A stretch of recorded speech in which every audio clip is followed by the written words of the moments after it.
hates black men. Hope you all having a good night. This is, September, pretty much the second week to August to like September, to that second week to August, that second week to October is pretty much my favorite months as far as weather is concerned. It's just how it is advertised. And we're going to go in today. We're going to go in tonight. I'm on my phone because StreamYard and my phone are still having an argument. And so still dealing with that. But we're gonna do it the hood, the ghetto way, the guerrilla way, the jerry rig way, and we're gonna make this work. Y'all see the title, y'all know what time it is. First of all, shout out to Crimson Cure. She definitely did a good job. Yona Lapeef, she definitely did a good job. And even in what she didn't say, it was it's one of the things I will say about these guest folks that I will say that's very interesting is you very much so get to observe the energy. I hate to use that term, but the energy, the vibe that these different people, be it men or women, bring to their show. How these people react and how these people respond to sometimes the same questioning. That, like, one person may say something, they don't respond. Another person may say something and they say the same thing down the road and they respond. It's also always very interesting how if you really pay attention to how a lot of the guest callers call in, how when folks disagree, how they disagree versus when you have folks that are like kind of like guest starring on their show, they can say the same shit. This is not about them though. It's not. I will say some of this stuff is inspired by Courtney and Kay, but this is really not about them. Y'all know I like to talk. Y'all know talk is my thing. We got to joke about it. Fantastic says Jugger Talk, which kind of is annoying. Hurricane Edward is a name that I have, been given. And I've always been that way. I can control it a lot. I can control it when I need to. But even when I was in kindergarten, I would get talk on my, them little fucking kindergarten through first grade. I actually got a couple ass whoopers over that shit. And looking back, that's just a very inquisitive mind. Because when you look at what I would say, ironically, later on in school, I didn't just talking and bullshit like some people do. I actually would be very inquisitive about a lot of the stuff I would say. But it's about learning to be under somebody's control when you're in school, in a Prussian school system, not really, helping folks to, focus the energy. And make no mistake, I had black teachers. I had black teachers. I had a couple of white teachers, but I had black teachers too. Black female teachers. So this ain't no let's blame the white bitch. Especially early on, like up to like the 5th grade. Most of my teachers were actually black female. So yeah, but even so when people say I talk too much, all that bullshit, I don't really. It is what it is. It is what it is. Usually I'm gonna talk a lot when I feel like shit isn't being said. And people can say that's arrogant, people can say that's whatever, but I'm just gonna keep it real. Most motherfuckers on here ain't really saying shit. They want to be heard. I know they want to be heard, and they're not really adding anything to a conversation. That doesn't mean that I'm always grade A1 adding shit. But a lot of times, if shit's being said the way it needs to be, not necessarily the way it needs to be said, I typically don't jump in as much. Because a lot of it is me trying to redirect the conversation. But that's not what this is really about. At some point, I'm setting the table. But even somebody like me, at some point, we've been doing this for a long time. As far as, talking about the state of the black community, where the heart of the matter is. And I understand that everybody comes into stuff in different levels and different ways, and they gotta learn. But the reality is, and this is one thing with the Z's and the alphas, and even the young, they're like about 25 to 30 at this point. Talking is always gonna happen. I'm not gonna say, well, time for talking is over. Now it's just pure action. No, that's not how that works. But this idea of trying to figure out what's going on and what do black men need to do, kind of like the shit that the Lapeef show kind of really that's their kind of mission statement, so to speak. That shit is over. People can still have the conversation for the sake of having a conversation, to build a channel, to build a network, stuff like that, to make some money, infotainment, better than the radio, better than, you see on the media. And there's value in that. Remember, I used to say about SWP is very valuable to people that really don't know shit. Because he's a good, one-on-one kind of thing. Like Manosphere one-on-one. Having these conversations in such a way that a lot of these guys are having conversations in their own head. I think it's CJM when I think of that. The questions back and forth that folks ask, that they gotta ask because it's a lot of feeling in the shit. It's a lot of really resolving inner conflict with a relationship, their relationship with their mind when it comes to females versus a female they're dealing with and right in front of them versus the way the community as a group interact with each other. Shout out to BGS too. I just got done watching BGS video about black women not being good divestors. And I get that. There's certain people that are very good about that. And there's certain people that are better than others. That'll, help people have that inner dialogue that some people need to have in order to evolve from that. But for the most part, there's nothing we don't know for the most part, as far as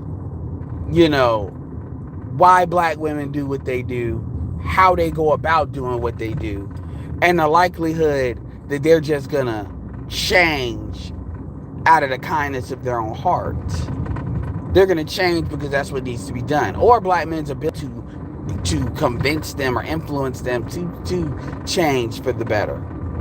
We also know where the problem is, why the problem is. And I'm talking about from black men's point of view, as far as what black men don't do, which is not what most, you will never really hear a black woman say what black men don't do, because everything that they don't do to a black female is predicated on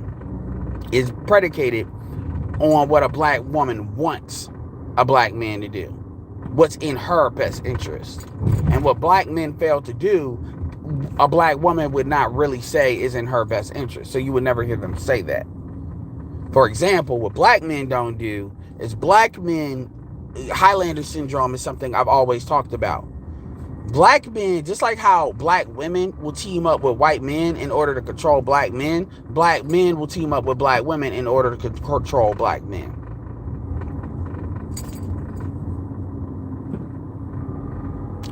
And you see that all the time. So there's a lot of treachery, because at the end of the day, a community is only as strong as their men are. Point blank, period. I understand the cultural aspect of you don't rise past your women because the women teach the children, and that's definitely true. But the reality of the situation is too that we're the one, if black men really got on in any significant way, got on the same agenda, and it's an agenda that we wanted to do that the women didn't want to do, it's really nothing the women can do about it, because if they choose to be defiant, then we would just replace them. And when I say replace them, I mean, pick a replacement. Intercultural dating, interracial dating, they would be replaced. They have nowhere to go. They don't. And that is what it is. So all that stuff they talk about with divesting and all that, as a group, that shit's cap. And they know it because you see in how they operate as a collective group. And it is a collective group. And pick whatever 10 percentile or 10 percentile out of any group you want, it still comes back to the same thing. So we have these so the main idea with this conversation right now that I want to talk about right now, make sure y'all get the likes up. With this conversation is the idea that, when you're having these conversations with women and you're constantly having these constant bullshit talks. And I'm going to give you an example. Listen to Pink Book, Kendra, I would say Kendra first, then Pink Book Lessons, and listen to Love Dorsey as well. And then listen to the conversations we typically have with females. Females, for the most part, and there's exceptions to this rule, you know who you are, but they always playing dumb. It's like talking to a white person about racism. It really is. It really is. Most white people are not like Richard Spencer. They're not going to be very honest and straightforward about what they think. They're going to move the goalpost. They're going to lie. They're going to say that they don't know when they do know. They're not going to offer anything to you as far as adding into really the conversation. They're going to slow shit down as much as humanly possible, to the point where it becomes an absolute fucking waste of time to even have the conversation with that person. Tariq Nasheed, I heard really say it, and it really hit me when he was talking about time wasting. Because if you don't really think about it, if you're somebody like me where you want to communicate the information, or you actually believe that which I don't, I just talk a lot, but you believe that educating them and building awareness, they're going to come to your point of view, which I'm not saying that you need to build awareness, but you don't build awareness for the purpose. You build awareness for the purpose of having the information out there. You don't build awareness for the purpose of having these conversations with individual people, trying to convince them individually, because they're always going to default back to what they already believe anyway. That's a waste of time. And that's a tactic that women like to deploy, and it's a way that they can kind of be perceived as being on the team, but not on the team at the same time. I call that aggressive, or I call that deceptive diplomacy. And I've mentioned this before, and I'll mention it again. If you ever watch videos that talk about the Star Trek Deep Space Nine and the Dominion War, it really goes deeper into how the Dominion was very effective at freezing a battle, like when shit wasn't going, because they for the most part always won, but when shit wasn't going as efficiently as they wanted to, they would freeze it and start it up. To keep it real, this is actually how white people fucked up Africa. White people did this to Africa. White people really didn't go in there, have a war. This wasn't like, okay, we had pre-World War I. White people went into Africa and they defeated the Africans. That's not actually what worked, because the environment of Africa does not really benefit, especially back then, did not really agree with white biology.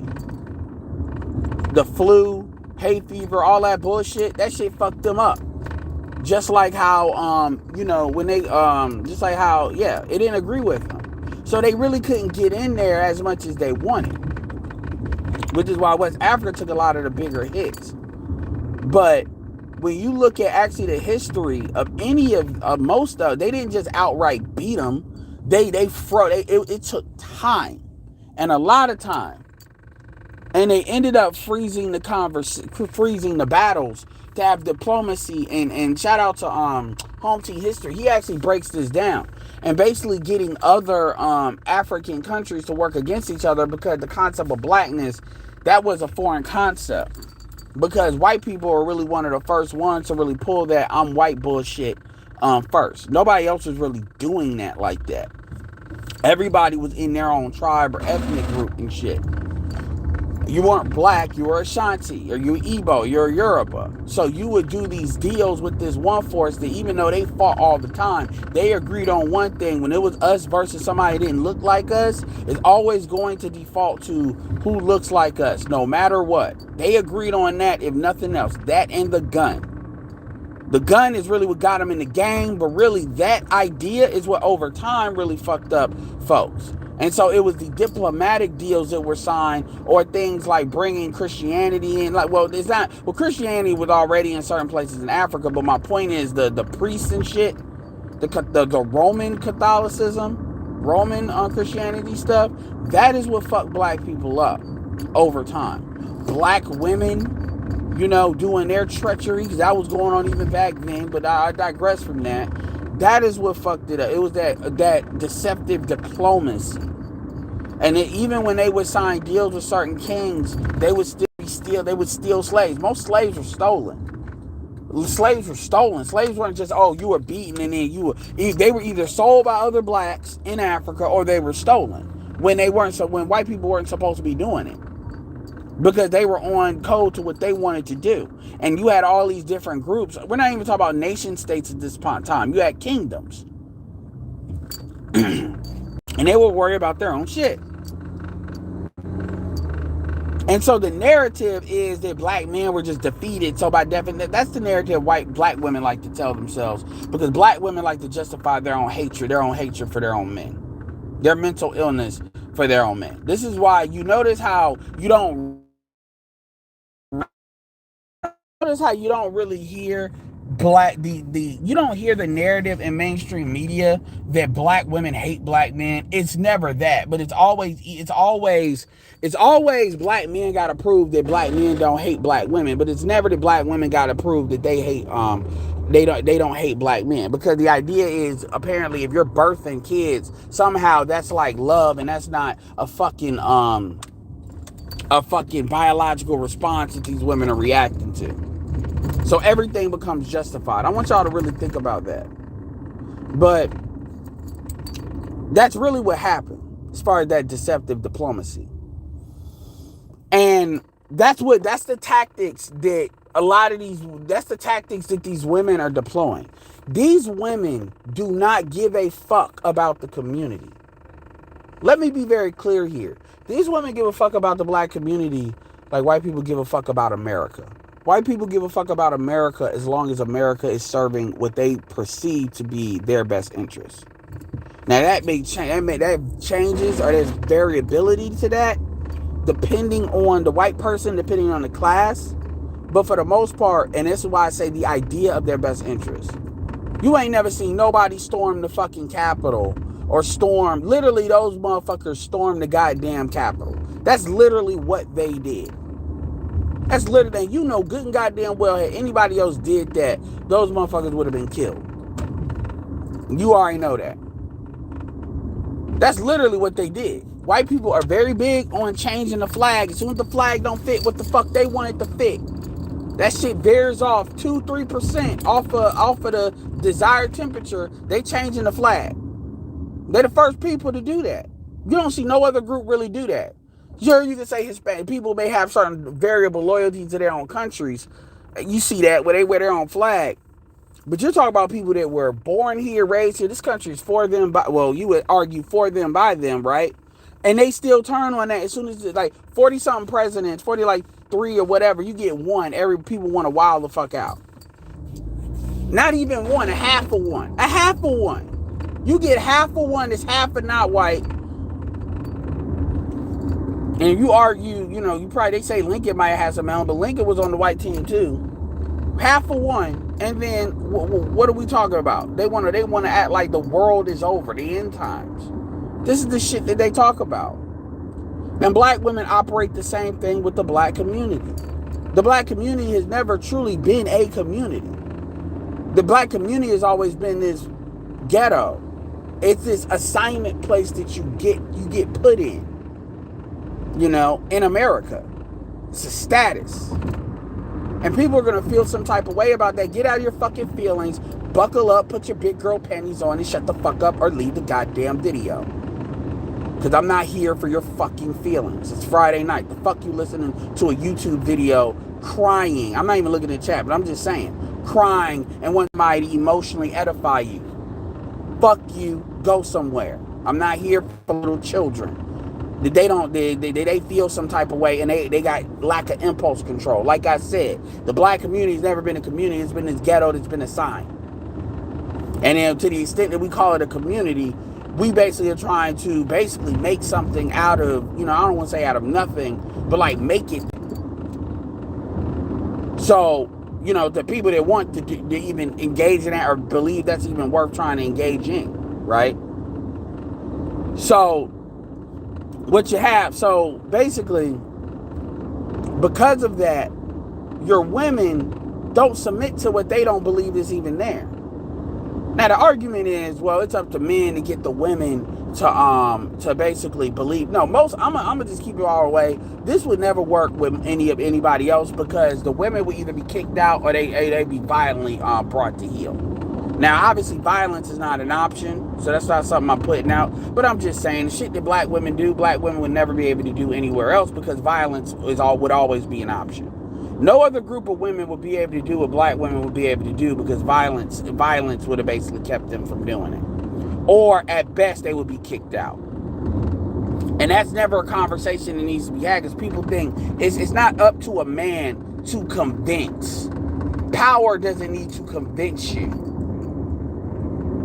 It doesn't. And that's also a fucking game that people like to play too. This idea that you need to influence me. Bitch, you ain't shit. You don't influence an employee to do their job. You don't influence somebody that needs you more than you need them to do what the fuck they supposed to do. No, they either do it or they don't. You don't influence somebody that's replaceable. And too many times when we have these conversations, and I can fall into this sometimes, I'm not gonna lie, black men are trying to convince black women. Fuck that bitch. And that's why I don't really have this thing about telling dudes not to date out, because I just say don't be dumb. Don't be dumb and think you dating out, you in a complete safe zone, because that creates other set of problems. I'm not here to say whether those problems are better or worse, because it's a case-by-case situation. I will say, don't believe somebody that tells you that the problems are worse when they have an incentive to want you not to leave in the first place. Though that's not a credible person.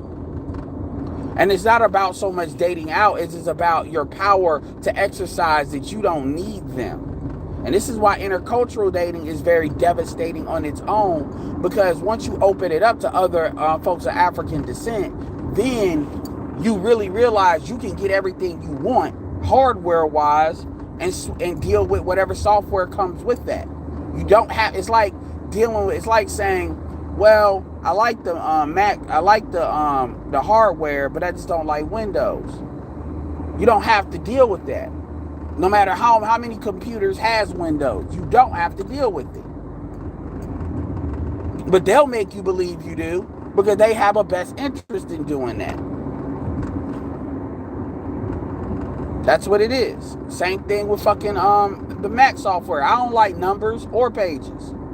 You put something together that works for you, and you force in the way and the sexual dating market, or the dating market, or the relationship market from a libertarian standpoint is you have to put things in play. Your power of choice is what keeps people honest. And we already know how black women are when it comes to competition. They don't like that, because they think they're old shit. They don't feel you're worthy of competition.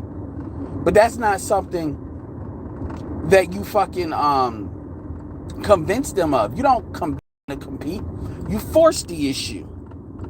You force the issue by putting them in a situation by saying, look, I'm going to do what's best for me. If you're not in my best interest, then it ain't nothing to talk about. Well, because we black. I can date black people that ain't you. So just because we black don't mean it's gotta be you.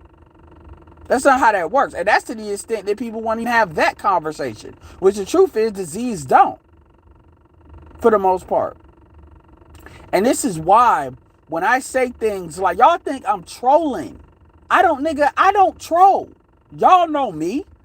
I don't fucking troll. I'm not playing with you niggas. I'm very direct and I'm very clear. And I don't even like to say direct. I'm very clear. The reason why I say for y'all to tell these motherfuckers to date out, you think I'm playing. Date out. O'Shea talks about if somebody cheating or they not doing what's in your best interest, you just tell them get out. Get out. And mean that shit. Not just say that shit. Mean it. Don't even be mad when you say it. And I'm serious. Date out. Black men should have a standing policy of we should promote black women to divest more than they do. And I mean that shit. Because all of this, black men don't do this, black men don't build. Why the fuck? We've been talking. We know all that's bullshit. We know it's bullshit.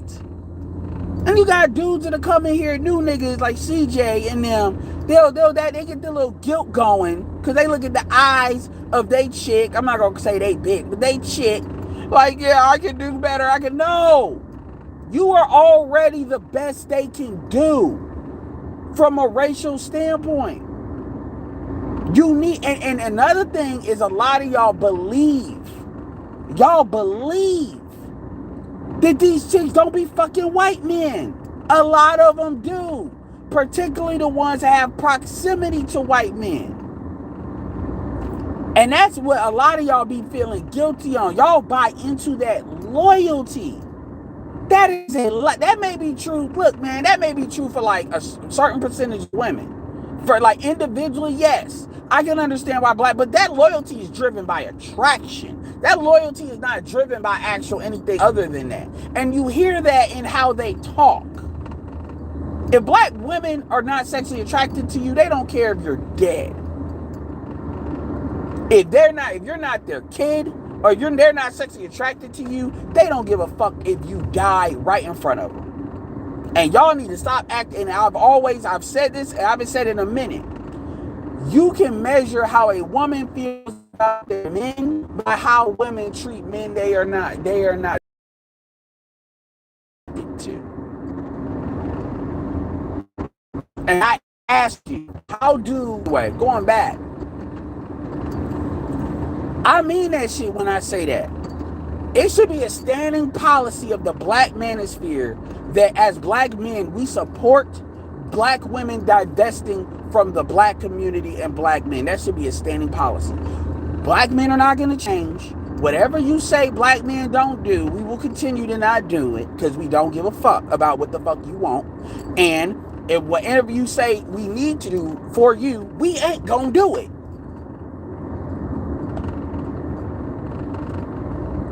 So it should be the standing policy that a black woman is a dumb bitch if she believes that talking shit about black men are going to change what black men do. Whatever black men are doing, they're not going to do it because you saying some stupid shit. And if you actually believe your pussy is going to make black men just be loyal to you, if they already not like that. And the black men that are already like that are typically not to have the most options or the highest currencies. They're either stuck in whatever environment they're in, or this is why women start complaining once dudes start making a certain amount of money. Now, Obsidian always wants to say, oh, well, black men, as of now, black men are mostly with black men. Well, you talk about marriage. And to a certain extent, just because you marry black women doesn't mean you ain't fucking other things. That's what people need to fucking stop capping on. Marriage because you want your kids to look like you. And all men, married. So that's not, even to the extent that I'll give them that. But the truth is, when you look at dudes, like look at the average age of somebody to make six figures or higher. And that'll actually tell you the real story as far as why that is what that is. We all know that men tend to come into their own in their mid-30s, early mid-30s and 40s and peak at 50 for economic power. So you're dealing with older men. So that has no bearing on the future. Even if I give him that argument, which I don't, by the way, but even if I would. So that's something that appeals to a bitch that's like going into her 40s, maybe. But even in that group, that ain't meaning they're marrying the same black women that's in their age group. Niggas that making six figures are not picking up single mothers. That's not how that works. So even if you say that one thing, but see, that's designed to keep black women in a conversation so certain dudes can make money off of them having a conversation. I understand that. But the reality is I have a different approach. My approach is, why don't you date out? Well, we're loyal. Okay, give me this loyal. Give me one example outside of sex and attraction of this loyalty you're talking about. The fact that black men want black women And people say, well, men generally want their women more. Not true, because a lot of diaspora blacks, they come in here, they jump on white bitch as soon as they get on here. So let's stop acting like that's always true. Well, there's a certain demographics. Well, a lot of it has to do with environment. It has more to do with environment than it actually has to do with this loyalty bullshit. Because we also know that by default groups mix. That is really white supremacy that really intercept that bullshit. But shit does not lean on racial loyalty. Shit tends the evolution leans to mixture. We know that. So when people talk about that loyalty shit, that's more of a social construct more than anything. And people don't like to admit that, but that's true. But my thing is, because I would prefer black people to be with black people, but black men have given all the concessions we're going to give to black females. That's why when we have this conversation, I hear motherfuckers talking about what men need to do. Like, for instance, Courtney was talking on the show that Kendra was on, talk about, well, what do men need to do? First of all, black women do not act like they act because men are not doing shit. That's a lie. So any of this bullshit about what men need to do, it doesn't matter what men need to do. If you're talking about women that are in their prime, meaning 18 to let's say 18 to 27, they're picking who the fuck they want to pick. That has nothing to do with, well, what men need to do as a group. The shit that black women do is not predicated on what men do as a group. Black women have always been antagonistic to black men to a certain extent. It doesn't matter what men or what era. There is never going to be a day where black women say black men are enough. Now I can play my role. You see how black women act when a dude got money. You see when a black woman acts when a dude even if a dude know how to lay pipe. You see how they act. It doesn't matter. So this idea that, well, black men are modern men, like to equalize the bullshit, that's number one. That's a false argument. Because the question is not, because technically when you're talking, see, that's where Kevin Samuels' conversation is very strong. His conversation was based on the idea that men, if a man has his shit together, bitch, what are you gonna do? If I were to present you these men that have their shit together, height, all of that you want, what the fuck are you gonna do? And that makes you very painfully aware of where you're fucked up on. Because you don't really got dudes. You don't see no dudes in this fucking space talking about they should get 9s, 10s, and 8s. And they ain't got their shit together. Nobody says that.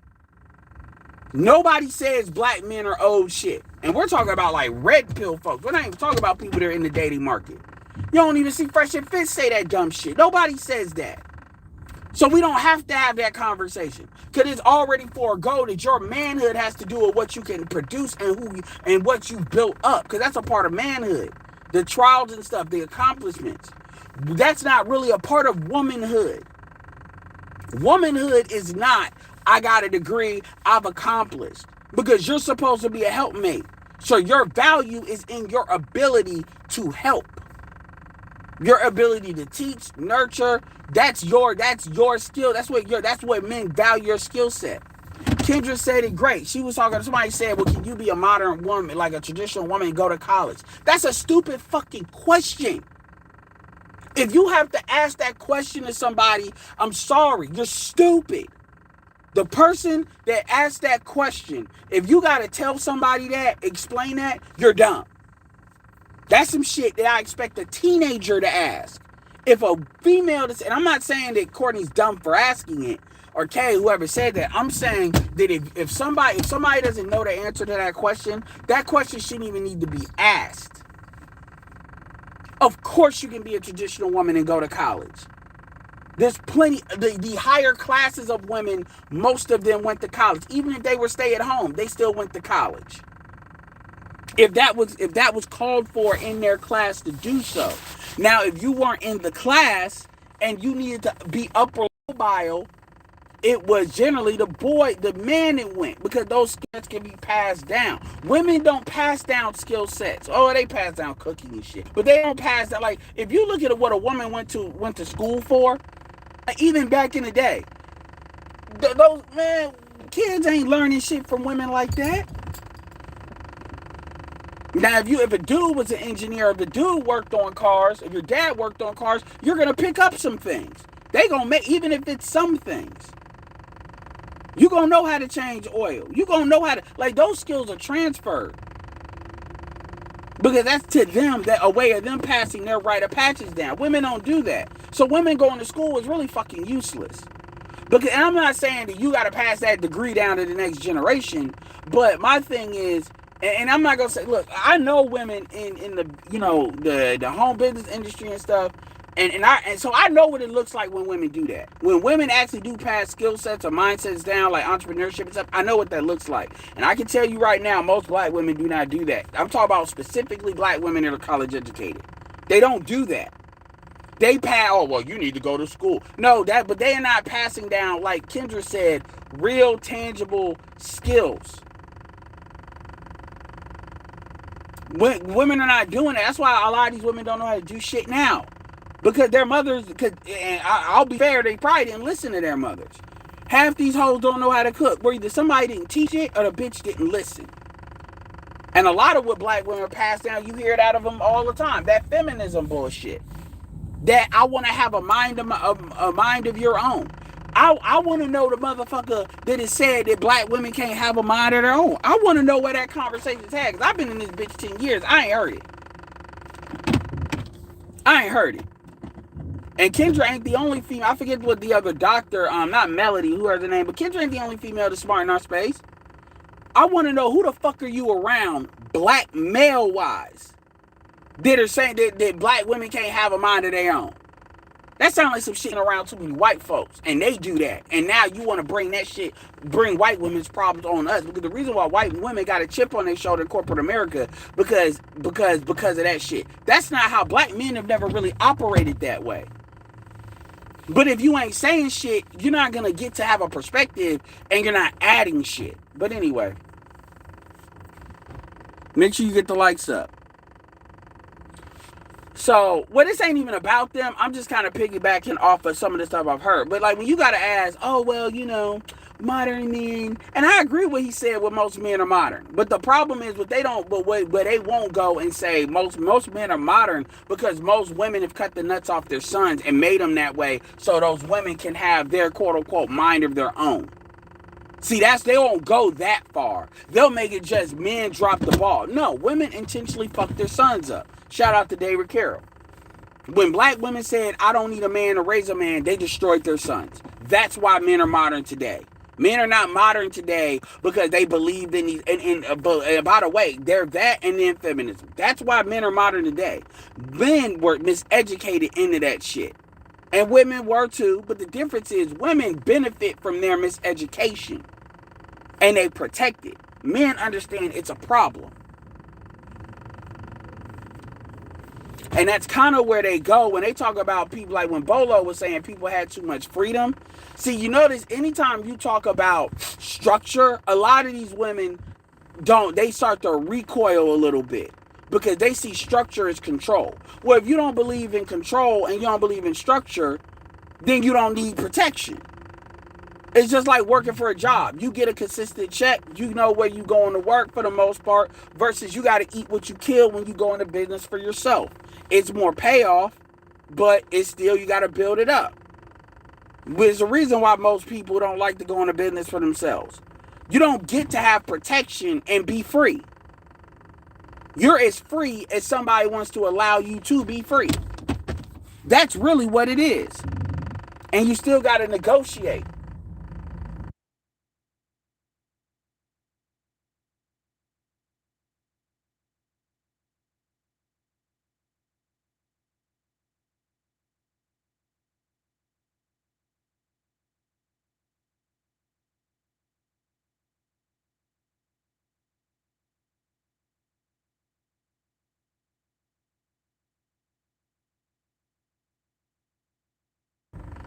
Yeah. That's really what it is. So when we had these conversations, just to have and again, I'm not saying that there's zero value in the conversation. At this point, if you're gonna have a conversation, you better make sure you get your money. Because having these conversations just for having these conversations, that's irrelevant with these females. The reality is, we need to be very but like I said, going back to motherfuckers talking about, oh well, our modern men. I'm like, that's like, can you be traditional? No, that's like, and Kendra answered it perfectly. But that's the dumbass questions that people like to ask to make it like, no, everybody knows it's not about the college degree. Black men don't have a problem with women having college degrees. It's the fact of what you do with those degrees. You use those degrees as a class rank. I know you all know this. I hate when motherfuckers ask shit. And I understand this shit is a show, but I hate when people ask shit because you can see how they act when you're having direct one-on-one conversations. How they ask shit, and it's like, yo, this whole line of questioning is bullshit. This whole book, you're trying to, and that's why I got real mad at Trey, because I was like, Trey, you fucked me up, because I was gonna prove that shit was bullshit. I don't need to control a dialogue. I can just look, say, okay, let's put that bitch on. Let's put it on autopilot for your shit. Let's put your brain on autopilot, so we gonna go wherever your GPS wanna go. And I'm gonna show you how that shit about to go off a cliff. So you say turn right, turn left, turn right, we gonna go. And I can drive it. I can drive it with you giving directions. And watch, we gonna come right off this cliff like Thelma and Louise.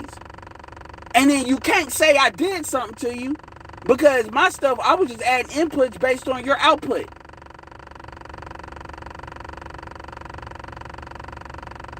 And Trey just couldn't handle it. And I'm like, nigga, I was about to prove well, we're loyal. Okay, give me an example. Give me one example of this loyalty. Well, we want black, no. Wanting to suck a nigga's dick has nothing to do with loyalty. You can no. Give me an example of loyalty outside of sex or relationships. Give me an example of this loyalty. Because these little boys can't read. I want to know. BGS need to restart BGS for women. I want to know. I want to know what his loyalty is. Shit, wait, Kendra growing. Kendra could do a Kendra for women and BGS be on there. I want to know. And then Trey just fucked that shit up. And I said, you bailed her out. You bailed her out. Because I don't think she does. I don't think she has it. I don't think she has an answer. She may think real hard about it, but I knew it. Because there's a difference between you saying something and then you giving a tangible example of it. That's a subjective, oh, we're loyal, we're this, we're that. No. Give me an example. Just one. And usually I don't say just one. But if I say just one, I don't believe you know. Just know that. But a lot of these lines of questioning, they're on it. It's bullshit on his face. It's bullshit on his face. And you're supposed to, they think if they can walk you through this, oh, well, I want you to really understand how paternalistic that shit is. Like, for real. They really think, and I remember Veronica Conway used to do that shit. When I listened to the Zoe Williams show, and as soon as that nigga that was giving her energy orgasm, that Hotep dude, stopped fucking with her, now all black men ain't shit. She completely, and she was in the Black Panthers too. She completely defaulted, or her parents were Black Panthers, she always says. She completely defaulted into a black bitch. Instantly. Shout out to Jesse for sharing those tweets. She started saying crazy shit. That bit like that, I want to be you gotta be a master of the universe shit instantly. And she used to do that, with her, I got a degree, I got this, I got that, I'm the Black Panther. I'm like, yo, if you really know so much, that shit is gonna be born out of the conversation that you have. You don't need to say fuck your credentials. Your intelligence is gonna shine if you know what the fuck you're talking about. All that credential bullshit is designed for motherfuckers to try to have a conversation agreeing with shit. They want to get around the logic, so you got to put all these conditions on. This is why you got people, when certain people are on that show, they say shit, and when other people are on or other people call in, they don't. It's really not about what's being said. It's really about the person saying it. And that's how you know shit ain't built. A lot of the shit that they say ain't built on nothing solid. Cause you know, no matter who the fuck says something, if it 1 + 1 is 2, no matter who fucking says something, I don't need that to be fucking certified. And if I disagree with something, I'm gonna have a counter thing as to why I disagree with it. And I'm not doing that just to do it. I'm doing that to say, okay, this is the variable as to why what you're saying I don't agree with.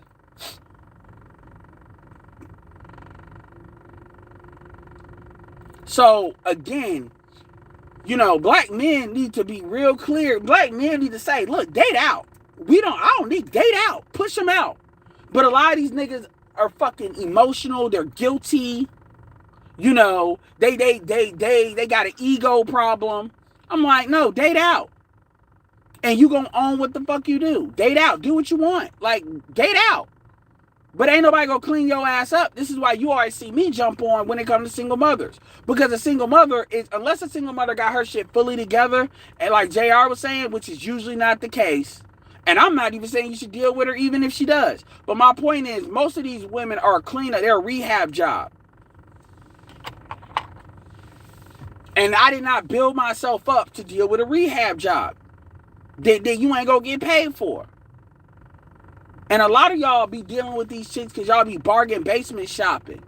When you take the fucking pussy out of it, I'm like, nigga, as far as I'm concerned, dating a single mother is tricking in and of itself. It's tricking without money. It's tricking with extra steps. Because what you're doing is you're trading a lot of value, like intangible, valuable things. It may not be money, well, it is money, but you're trading emotional value. You're trading a lot of mental value. You like, come on, man. It's a lot of stuff you're giving up. What? To fuck some bitch?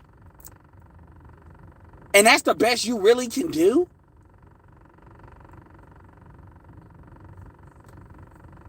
When you really think, especially interracially, you might as well date out. No, man, I want to be loyal because my mama was a single mother and da-da-da-da. Nigga, that don't mean shit. That don't mean jack shit. Your mother was a single mother. That don't mean, what the fuck does that have to do with anything? The fuck does that have to do with anything? You think your fucking mom want a grandkid that ain't a real grandkid? Ask your mom, would you like, if she don't have kids, but you take care of somebody else's kid, what she gonna think about that shit? Most of y'all ain't even never talked to y'all mom that was single mothers really about some shit like that. Y'all just assume that shit because you fucking emotional as hell because you talking from a kid's standpoint. Y'all niggas date these bitches like y'all trying to save your fucking mom. And that's some fucking weak ass shit. I want to save mama through this bitch. You're dumb. And that's one of the friction that we got to deal with y'all niggas, why a lot of dudes can't get on the same page. Because we got niggas doing, man, you should hear some of the dumbass shit some of these assholes say, man. I ain't even going to bring up names. Don Calypso, you know that from the Telegram, or Jesse, what you shared with me. I ain't even going to go to that.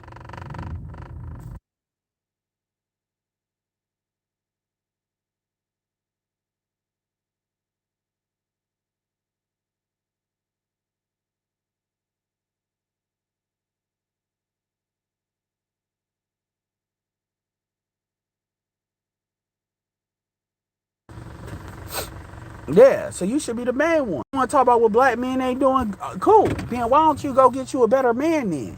Why you still here?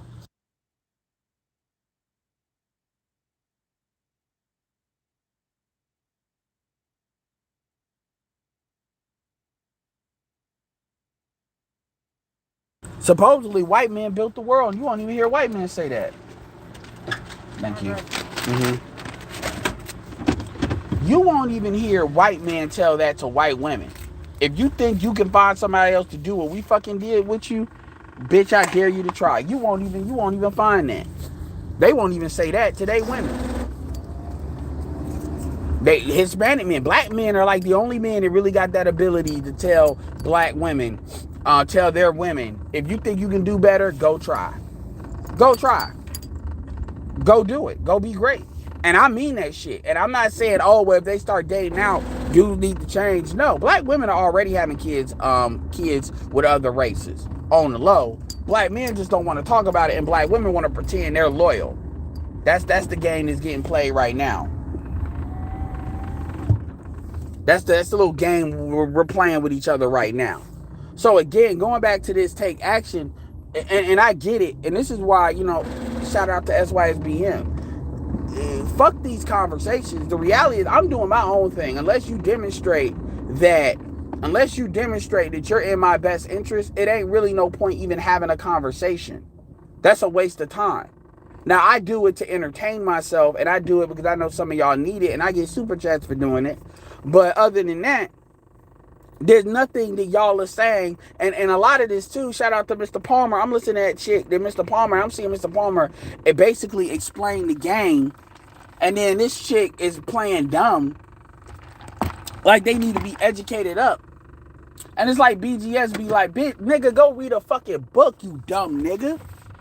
That's really what BGS be wanting to say. That's all I be wanting to say. Bitch, go read. It ain't even about reading either. But bitch, go get yourself educated before you sit there and you fucking come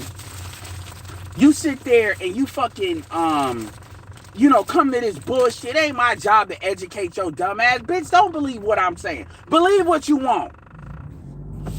Believe what you want. I'm not here to be a free teacher. Believe what you want.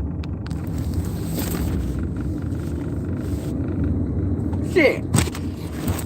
Sitting there educate. Well, we need no bitch. No, you're not. You're wasting my time. Believe what the fuck you want. I know what the fuck I'm doing. And I know we're going to have a conversation with these brothers and let them know what the fuck their options are. And if they choose to stay, then God help them. Not God help them. God bless them. I straight up said that. God bless them. But, but they going to know what their options are. You're not going to keep lying to these motherfuckers and saying their options is some fucking single mother bullshit. These hoes be the main one talking about never settle, but they want you to settle.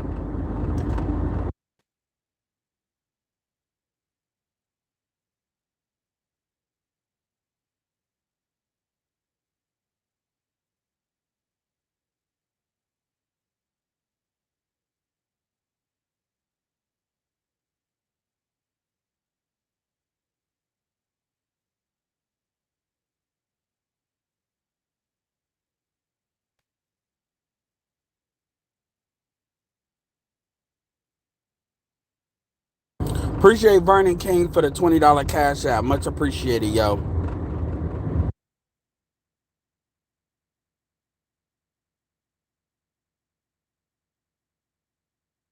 See what y'all saying.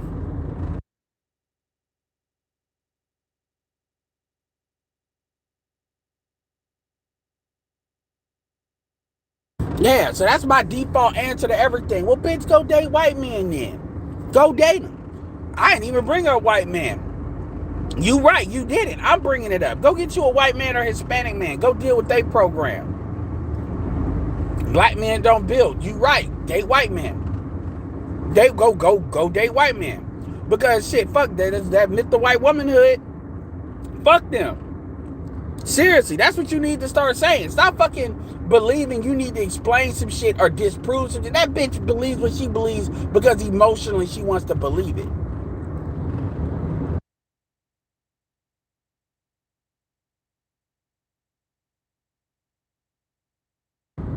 Because you haven't continued debates with them, you're just giving them attention. You're validating them passively by even talking to them.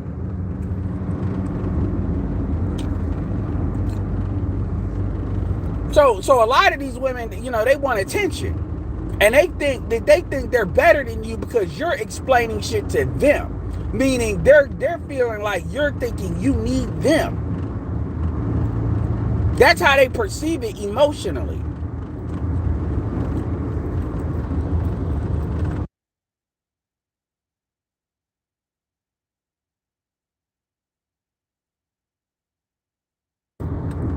And post Kevin Samuels, shout out to J.R. Tricky knows, that was talking that bullshit. Talk about I want to leave my nigga, dude 25 years older than me.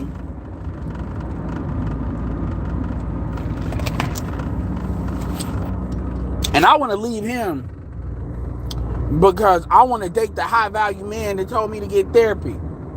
Here's a note. With all due respect, if a man tells you you need to get therapy, that's an exit interview. That's not a you're cut, come back next year and apply for the team. That's an exit interview. That's called you're being fired.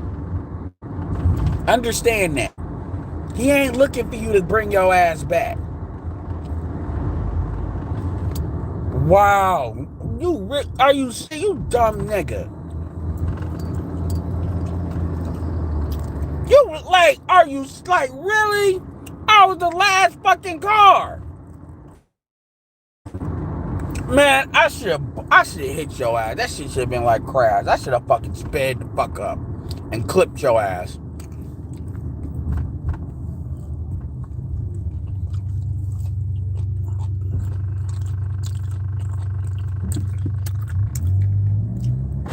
Let's be clear here. Black women are not dating white men for the most part.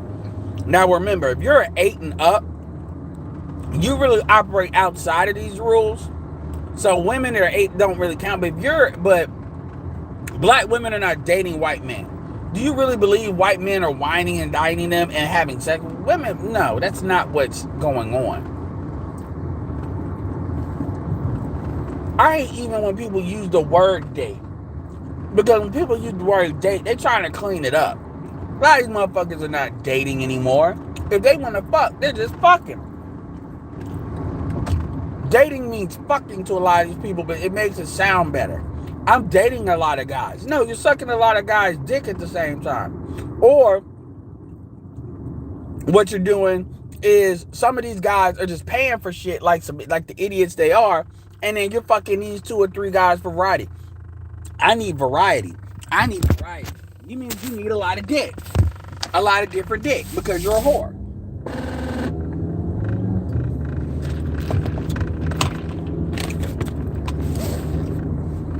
Why can't men be whores? Because men have to invest in you. You don't really have to invest in us. Because we're the ones putting up the investment or money. You talk about a man being a hoe if you gonna pay for the nigga. Let me use that in a sentence. Eric Benet was a hoe. But Eric Benet was being paid for. Now, granted, Eric Benet had his own money. But yeah.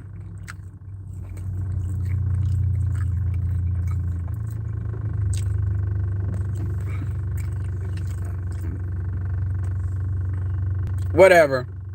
I'm eating something.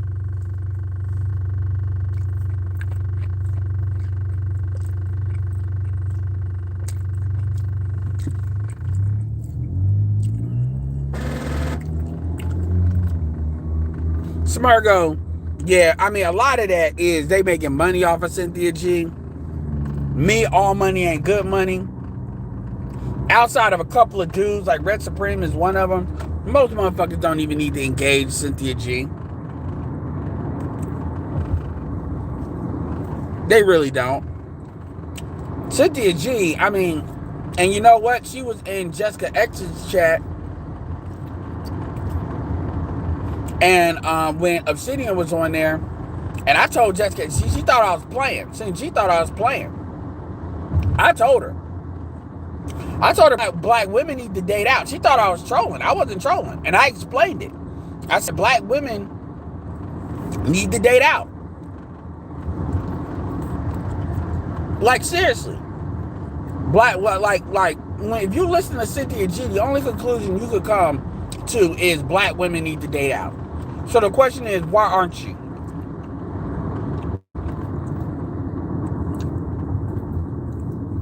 Why to talk about niggas ain't shit and not to talk about why y'all gonna go be happy?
Oh, my bad. Damn, I was spitting some real shit. Like I was damn, man, I was spitting some real shit. Sorry about that, y'all. All right, I'm back. But like I was saying, black men, black men are the only group. You'll sit there and as black men, because black women hate black men. And I'm not saying all of them, but it's definitely more than some. And then you'll hear black men really out here trying to justify why black women hate it. You'll be like, why? So they'll be out here really believing they need to change. Say, we black men need to do something to get black women from not hating them. Oh, no. Okay. So, if any other group, fill in the blank to what group, what entity hated you, would you feel the same way or believe you need to do that? Okay, let me tell you what. Let's not answer that because that's too hard. Let's ask this. In order to figure out how to get somebody to stop hating you, you need to figure out why they hate you in the first place. Do you know? Do you know why if a black woman demonstrates that she hates black men, do you know why? Because, leave it to certain people. It's not because she just got hurt. Because, black women, they're the ones that tell black men who hurt you. They can't say that they were hurt. That's not what it is. The who hurt you card only goes one way. But you ask them, okay, so do you know? Do you know what the origin of this black female hatred is? Most of them don't know. They can't tell you. They can't even articulate it. Because a lot of that is just they're just going with how black women feel emotionally. Their North Star is a black female's emotions. Now, I want you to imagine a black female's emotions being a GPS or guidance system in an airplane. And see how long that bitch is going to take for that shit to hit the ground. A black female's emotions will tell you the ground is the sky and the sky is the ground. And black men are dumb enough to follow that logic, even though it's a clear blue sky. Clear as day. But they'll say, well, if you say so, and flip the plane over and climb and go and hit the ground like a fucking dumbass. That's black men.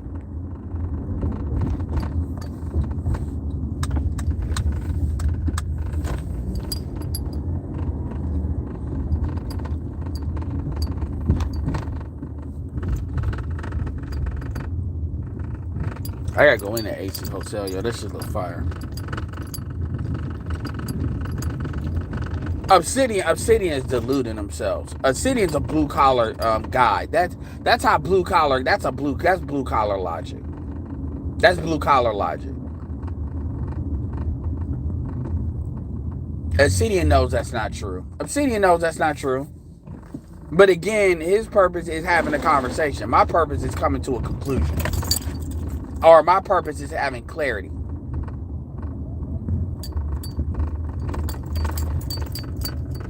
That's it. Black men ain't got money.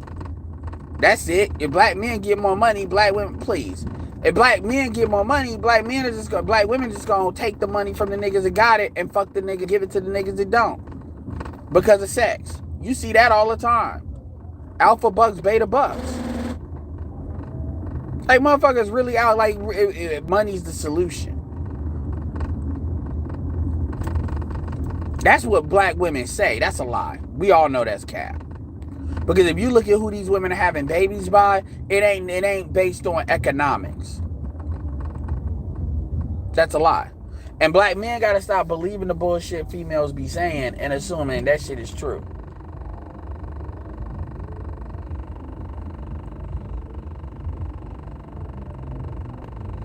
Because black women got to say shit to justify their own hatred. They got to justify their own anger. So what they say is niggas ain't got enough money. Niggas ain't got this. But then you ask the conclusion, okay, why aren't you dating people based on money then? Why aren't you putting yourself in a position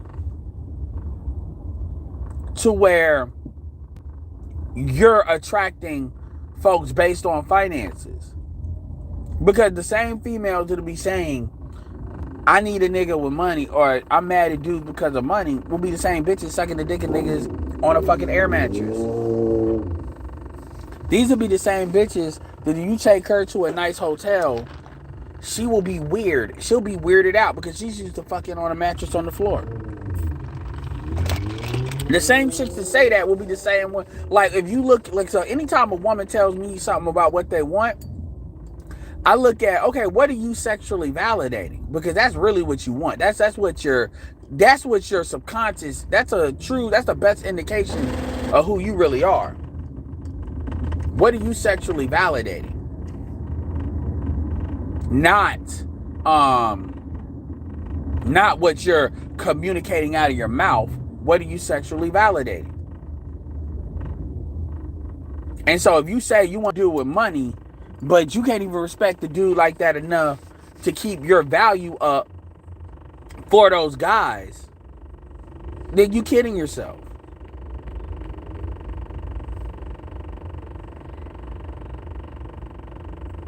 Yeah, Larry, and Obsidian is not a dumb dude. Obsidian knows this.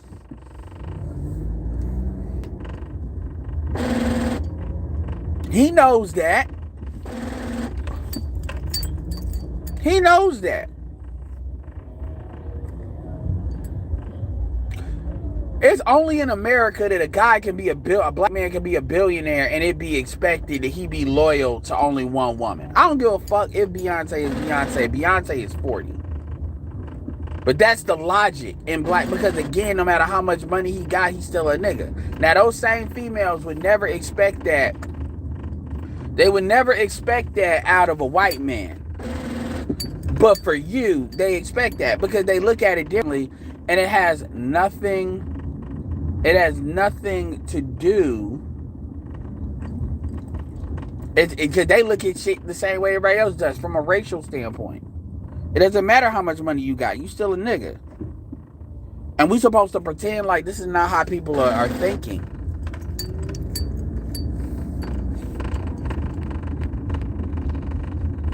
This is how you supposed to think. And then motherfuckers talk, Beyonce, alright. She alright, she got money, but she ain't God.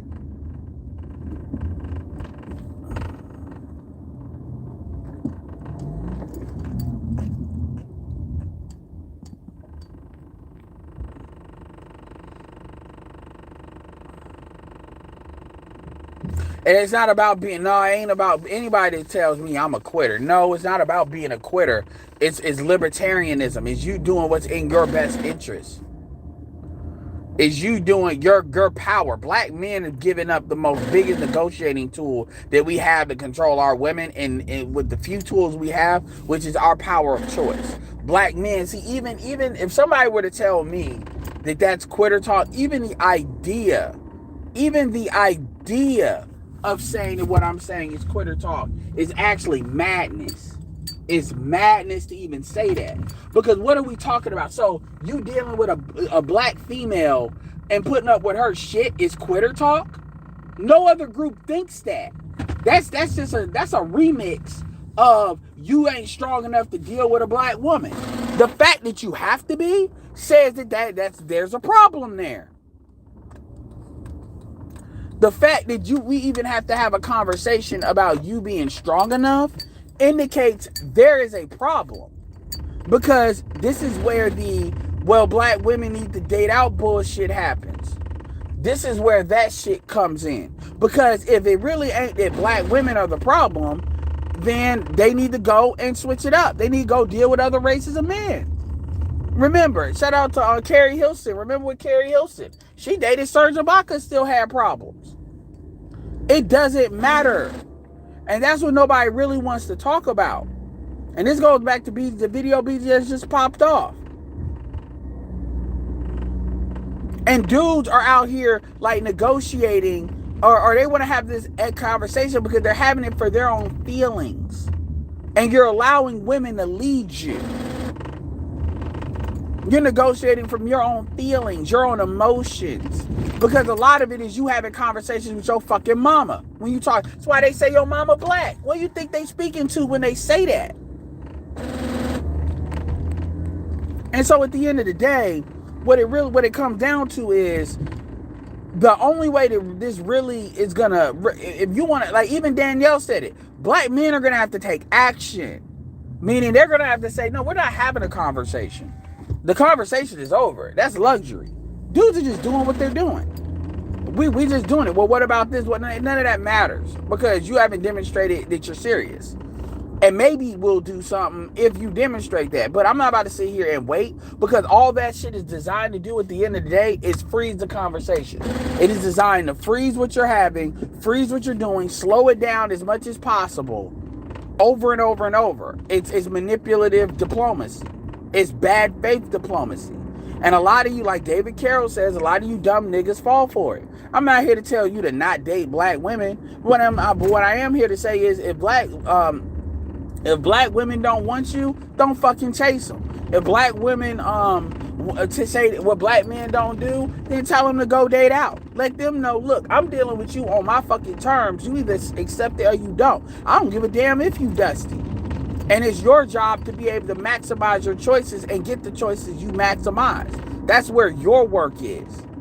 But you don't sit there and do all this shit just, so that bitch can validate you, whether it's a black bitch, a white bitch, a Hispanic bitch. You don't do that. You don't do that. Because I'm telling you, they're not making other men do that shit. Obsidian is he'll say that, like, if Obsidian says that money's the problem, to the extent that you're saying he's saying that, then I'm going to say, well, money's not a problem with white dudes. Money's not a problem with the group. That's only some shit they say with you. It's like me being short. We all understand that I'm going to have to try harder than than the same person like me that's 6'2". We understand that. To get sexual access. Nobody will argue that. Nobody will say, well, the common denominator is probably height. Everybody accepts that. Everybody accepts that. So let's take race out of it. That a guy that's 6'2" most likely has to do less or come with less than a guy that's 5'5". We understand that. Nobody's debating this. Nobody. This is not a conversation. So how is it that people don't understand that from a racial construct? How is it that people don't get that? How is it that you allow black women to operate? Oh, well, we're loyal. No, you're not. You're loyal. No. Yeah, because I don't see that. And a lot of the shit, like, a lot of shit is really, that shit is like 1.0 shit, to be honest with you. Like, I could go into videos that are like 8, 9, 10 years old, like 9 years old, and then put that shit up, and that's the same conversation. They're having literally the same conversation that folks were having, like SWP was having in the early days. Soul and Black. These are old conversations. These are old conversations.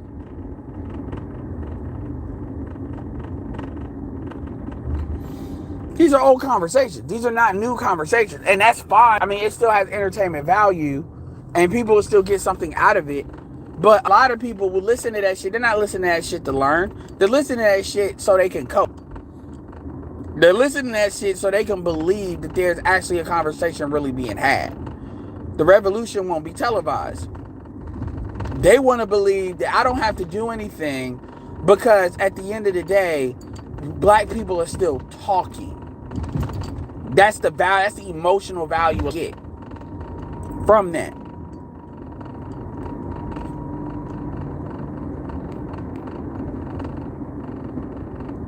But truth be told, we already know where shit is going. Shout out to BGS, he's in here. Y'all should check out the video he just did. We know where it's going. We know what it. That's why when people try to pull up stats, like when she gave me that fucking stat, when Courtney gave me that stat, I looked at that shit because what did I do? I trusted that she didn't just, like, I couldn't believe it because I trusted that, okay, she said she got a fucking stat. I don't believe what the fuck you're talking about because I know the numbers because I've looked at the numbers. But man, and you know what, man, that shit made me laugh when BGS had the nerve. When BGS said in that fucking video, in his video he just did, when he said that they are altering some of the stats because the shit looks so bad on black women, I laughed. Because I was like, that's, man, because when Courtney sat there and showed me that screenshot, because she literally said, I went back to make sure I heard it the way I heard it. She said that 70% of all children, man, don't make me do it. 70% of all children are born out of wedlock. I was like, but that's not true. Because in order for it to be 70%, then somebody's got to be pulling that shit up. White people are only at 50%, and they're the majority population. What are you talking about? And they're the next one as far as marriage at 50%. So I knew that wasn't true. But I said, fuck it. Show me. Bring it up. Like, email me. I want to know. I want to see what you got. You know, because if you think you got it, I'm cool. I'll peer review that shit. Shout out to Mike V. And I looked at it. I pulled that shit up. And I forget who, somebody called it out. Because I'm sitting there trusting it. I didn't even really look at it, which is my fault. I'm trusting, okay, this is what it's saying. And then about to go in as to why this is bullshit. And then it's 70% of children are born under parents. They are born in two-parent households. Like, it proved, like, so she literally interpreted the opposite of what the stat actually, and the shit was a picture. It wasn't numbers like that. It was a picture. It was a bar chart, the easiest stat to read. And I said, this is exactly what the fuck I'm talking about. That's the narrative. That's who wants the narrative. So she jumped on it. And you're coming at us paternalistic as fuck, trying to talk down to us. Yeah, well, you know, this chick literally let it come out of her mouth that we don't look deep enough in the stats. And that is what you bring to us. It's some shit that you misread. Like you dyslexic or some shit. No offense. And it's a bar chart. I'm going to email that shit to BGS. I'm going to email that shit. I'm going to tell you what I'm about to do. I'm going to clip that shit out that she said. I'm going to email that chart, that shit she sent me to BGS just so he can see it. And I'm like, this, you really think you talking to some dumb niggas? And then you're not talking to young motherfuckers. Some, like Pablo older than your ass. By like 12, 13 years. And you talking to us like we little boys. You may be being nice about it, but you still talking from a paternal standpoint. You're literally mansplaining to men. As the feminist language like to talk. You're mansplaining men. And don't that sound like what K be doing to a lot of them callers? She be mansplaining and not knowing nothing about what the fuck she talking about. Looking dumb as hell. But because it's not about the information, it's really about who's saying what, when, and the respect level you have for somebody based on familiarity. I'm like, wow.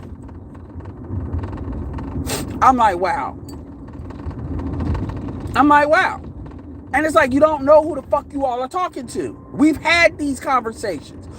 And that's when people really start to believe the hype, where y'all believe we're an echo chamber. No, we're not. Do you understand how many like fucking BGS for retard like BGS has had with dumb motherfuckers that have no stats but want to argue his stats? Do you understand how many, like you really think that we be just sitting here like just agreeing with each other? That's really what y'all be fucking believing. And that's why when y'all come up against us and y'all go on Mr. Palmer or some shit, y'all like, wow. Because y'all really think that Kevin blew up. Kevin is not the smartest of us. Kevin is really not the most in the know. Kevin is great, but Kevin is not the best of us on this. So y'all be really out here believing that Kevin blew up because Kevin is the best. So it goes down from there. No, it doesn't. And that's when, Courtney was saying too, Obsidian is so smart. Obsidian's not the smartest of us. I'm not going to make comparisons, but Obsidian's not the smartest. I'll say he's up there, but he's not the smartest of us. So if you so impressed with him, it goes higher than that.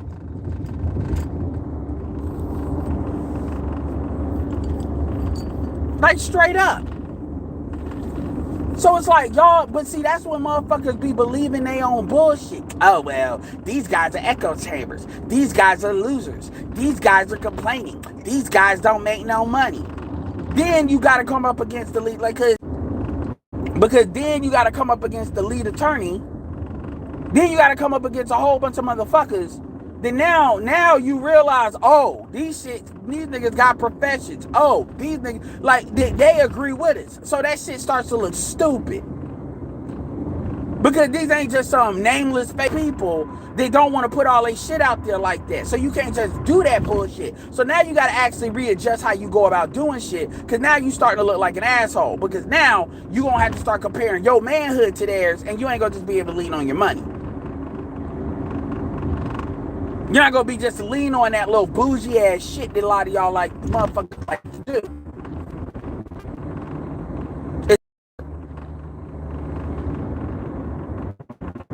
And a lot of that shit is disingenuous as fuck. That's why when Lapeef was talking about, oh, we're not a part of, but nobody gives a fuck about you being a part of a black manosphere. Understand something. You have a show to the extent that you have because of what the fuck we did, laying the groundwork. Kevin blew up like he did because what the fuck we did laying the groundwork. And you blew up in behind his ass. That's the facts. 10 years ago, y'all would have been able to do this and grow as fast. Those are the facts. Now, you can say what you want to say about it, but those are the facts. Interest in this conversation has been observed, and part of it is the environment too, and right place, right time. And I'm not going to take nothing away from what they do. They got very good production values, and they got a very good content growth strategy. I've observed that. There's a reason why they jump from topic to topic, and that way they can do. They got their shit together. I'm not going to take nothing away from them on that website. All of that, thumbnails, all of that, pushing all of that. But don't act like, but like when people like to thumb their nose and shit, because it wasn't what he said, it was how he said it a while ago. He said it with force. And I'm like, ain't nobody saying that you in the manosphere. Because people want to think, oh, well, that's what they did with Kevin. Motherfucker, Kevin came from under. Kevin had his own channel too, but Kevin came from up under us. Cut the bullshit. I got the Google Hangouts with him, Solo, all of us on there. See Boogie before he started being stupid, or revealing he was stupid.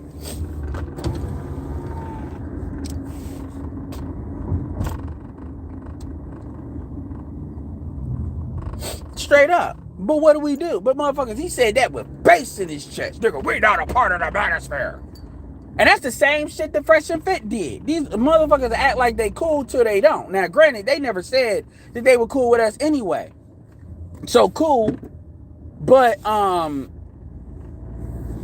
a lot of them, and make no mistake, a lot of them kind of venturing out, that's a content growth strategy too. But see, the problem is a lot of they shit is kind of had like radio. So they may not be as bad as radio, but they're like subject to some of the same rules. Like I can say what the fuck I say and get right to the point. I don't gotta play this, oh, we all are together bullshit. Because I don't gotta pretend that. My channel is not, our channels are built around black men. Our channels are not built around black people.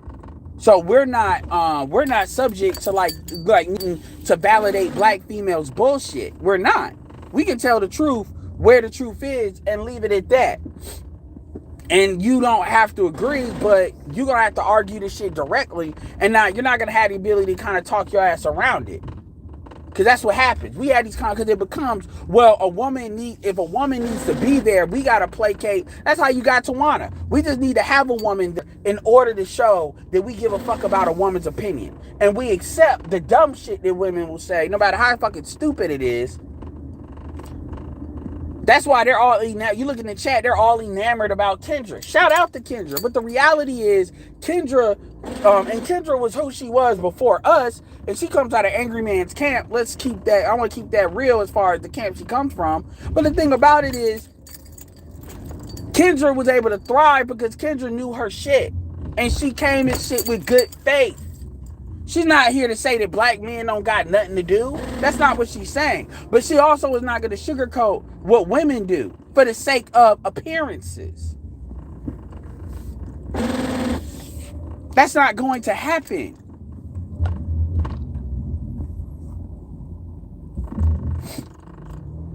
That's what a lot of these people expect. Women just think they got to show the fuck up and the shit just got to kind of sound nice or sound right. In order, or it don't really gotta make sense. And you can look at how a lot of them are talking. They're talking based on who the person is.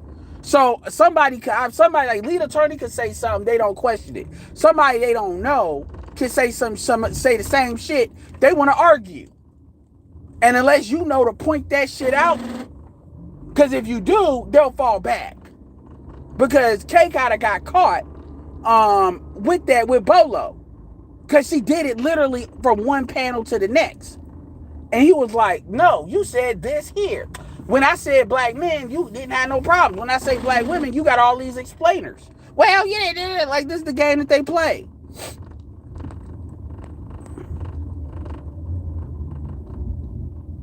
I wasn't mad at Kendra for that. I wasn't mad at all for that.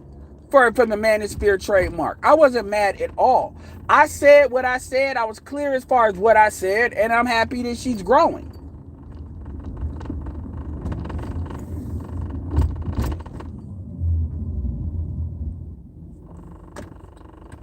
Like, I meant what I said when I said it. Because it wasn't in anger, it's business. That's all that is. And people are mad. It's business. It's business. That's all. And a lot of folks can't do business without being mad.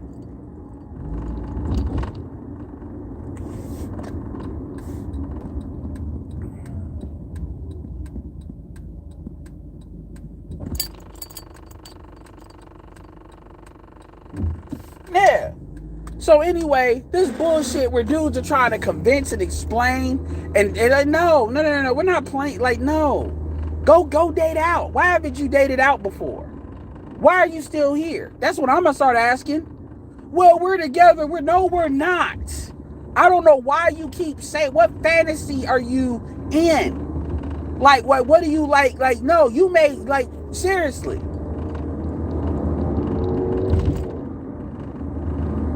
We're together. No, we're not. Black boys can't read, bitch. Like, where's this together shit? But child support court, where's this together shit? Like, what, like, show me. Black women are loyal. What? Give me an example of loyalty. Well, we want black men. That's not loyalty. That's a sexual response. Loyalty. Then Trey flies in, interception. Bitch, da-da-da. God damn it, Trey. You did that after I did what I needed to do.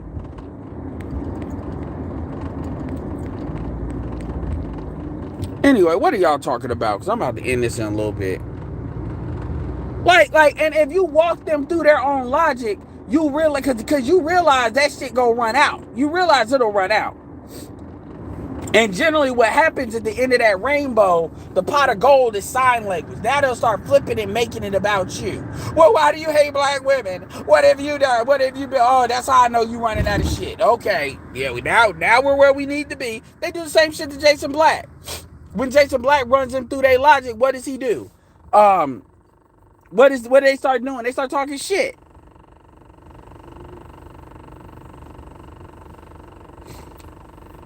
Kendra's not gonna copyright my content. And like I said, y'all talking, see, again, being mad is powerlessness. Kendra, they not gonna copy my shit, and a lot of y'all are saying this from and if y'all really feel that way, then y'all need to make sure y'all copyright your shit. For real. Like, the shit that we say, that's not how copywriting works. You can't copyright a word, you just can't make money off of it. That's the difference. And nothing that I say, my channel is not so embedded in the black manosphere. It's not like somebody can take my super chats because I say black manosphere. So a lot of y'all don't even really understand what that is. And yeah, I'm gonna leave that there.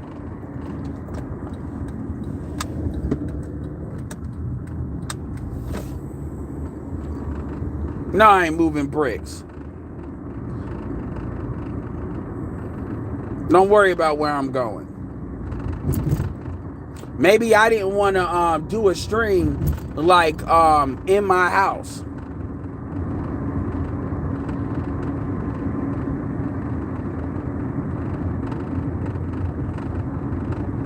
Yeah, shout out to Red Supreme. Red Supreme was talking to, like, yeah, I told him, I said, I know, like, he was talking about Danica Marine. I said, I know these females, yo. Like, I've listened to them for a while. Y'all be going along with them because they look good or they're attractive. That's why black men keep getting fucked up. That's why black men will deal with a single mother or deal with, like, oh, was she attractive? Nigga, that shit don't matter. Like, you mean to tell me that that's the only attractive bitch you've ever fucked? I'm not talking about Red, but I'm talking about dudes that would do that.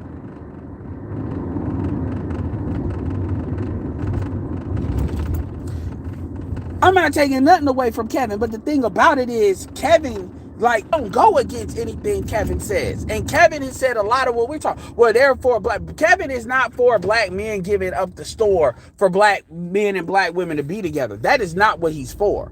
So just because he's willing to entertain the conversation does not mean that Kevin's out here convincing. And a lot of black men be trying to say, oh, well, he's trying to sell black men. And no, he's not. That's not what he's doing.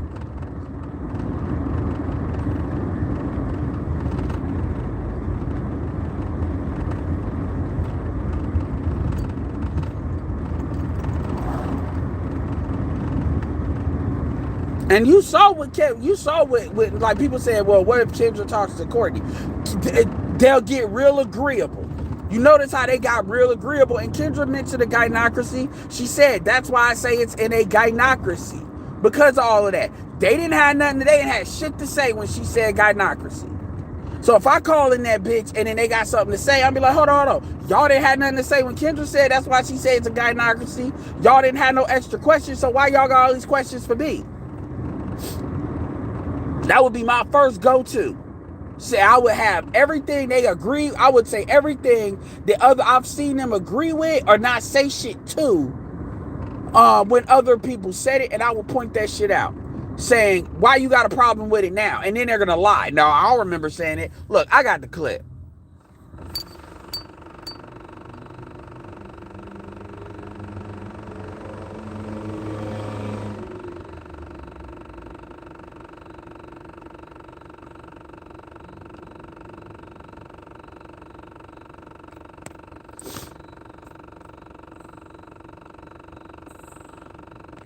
Yeah, you right, Jim Rat.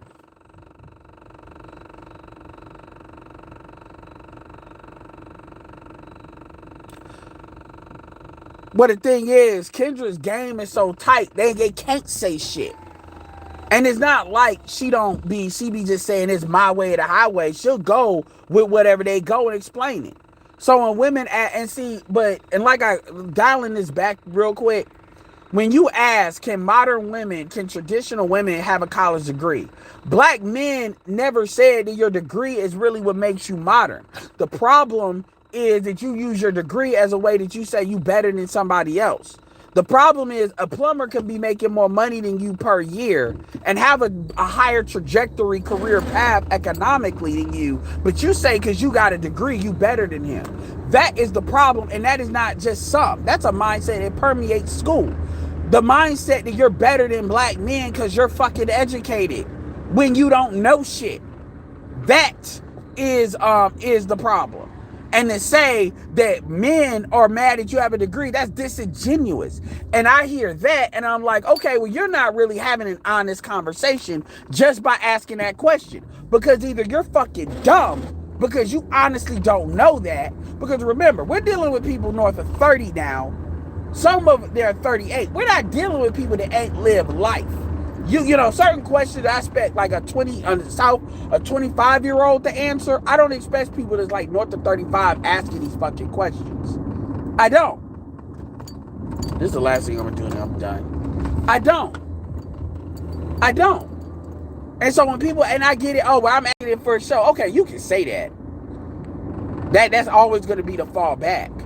But the thing about it is, the shit that you're asking is basic. And I understand, and if people, first of all, people are not this stupid. It's not about people are just so dumb or so ignorant, really ignorant. People are not that ignorant. A lot of people choose to believe their own narrative story or their own worldview. That's really what we're dealing with right now. We're dealing with people that they want to believe. I'm talking about like the public. They want to see the world the way they want to see it. Glenn and Cameron talks about this with business. They want to believe that making a lot of money is just a quick little decision away. It's just something you could always decide to do.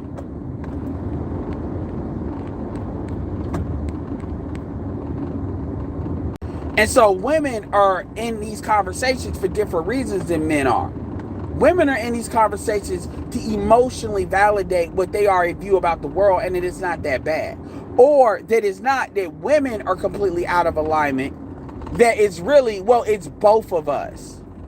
Well, if you really believe that it's both of us, then you should be able to switch up the men and get better results. Well, we're just so loyal. Like, it's bullshit. Bullshit. You're loyal. Bullshit. We don't fetishize black men. Black men are beautiful. What does a good black man look like, Trinity? Gold teeth, dreads. Black men, I bet you black women can't say nothing good about black men outside of a sexual context. Outside of sex and looks, give me three positive things about black men. Go. They can't.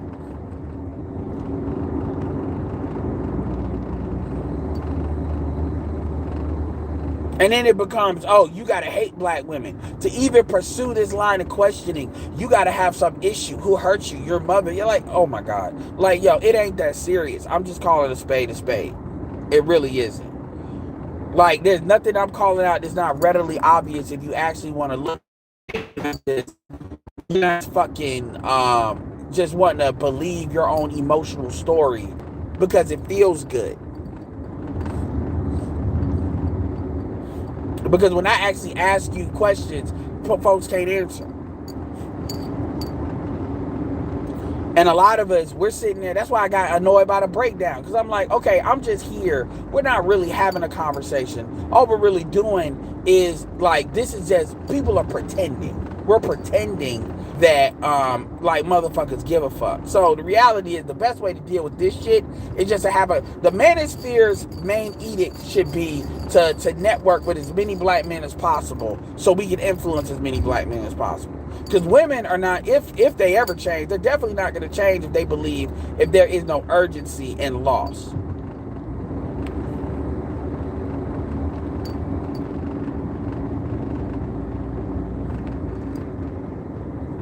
And this is why I always jump on you all when you all always talk about trolling. When you all always like trolling shit, I jump on you all about it because I'm like, yo, that's a waste of fucking time.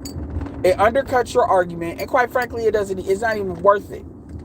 Y'all might as well, like, ain't no point in trolling. You know? So I want to be real clear and real direct.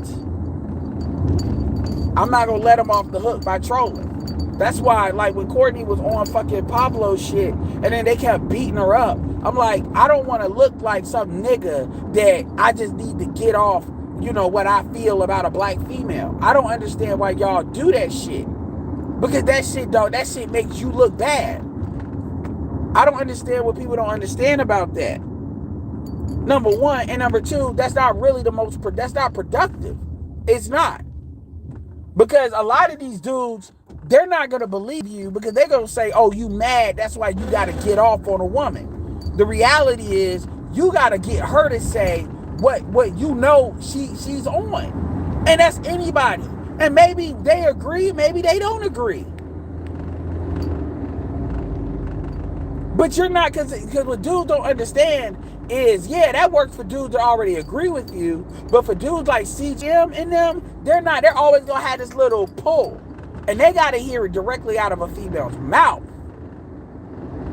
And so if you're really trying to get people to come to your opinion, see, like, that's that black conservatism shit. I need to validate my shit. I don't need that.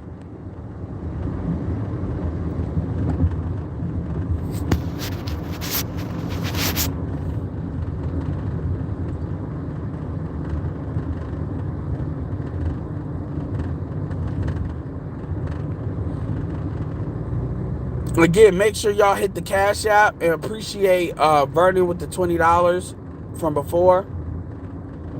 That's all it is. And we sit here and we're having these like back and forth. These, you know, we just talking to be talking.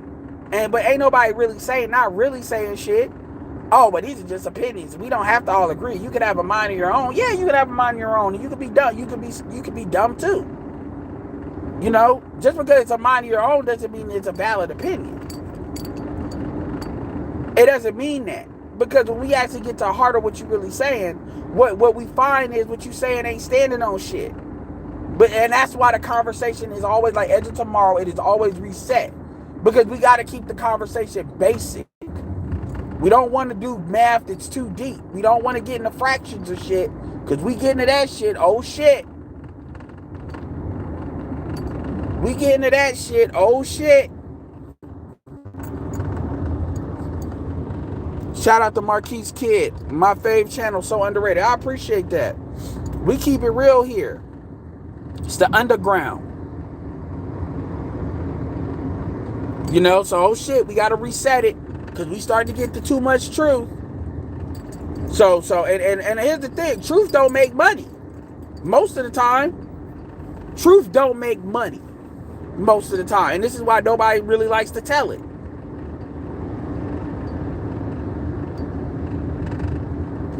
Shout out to Big Mac the Fisher.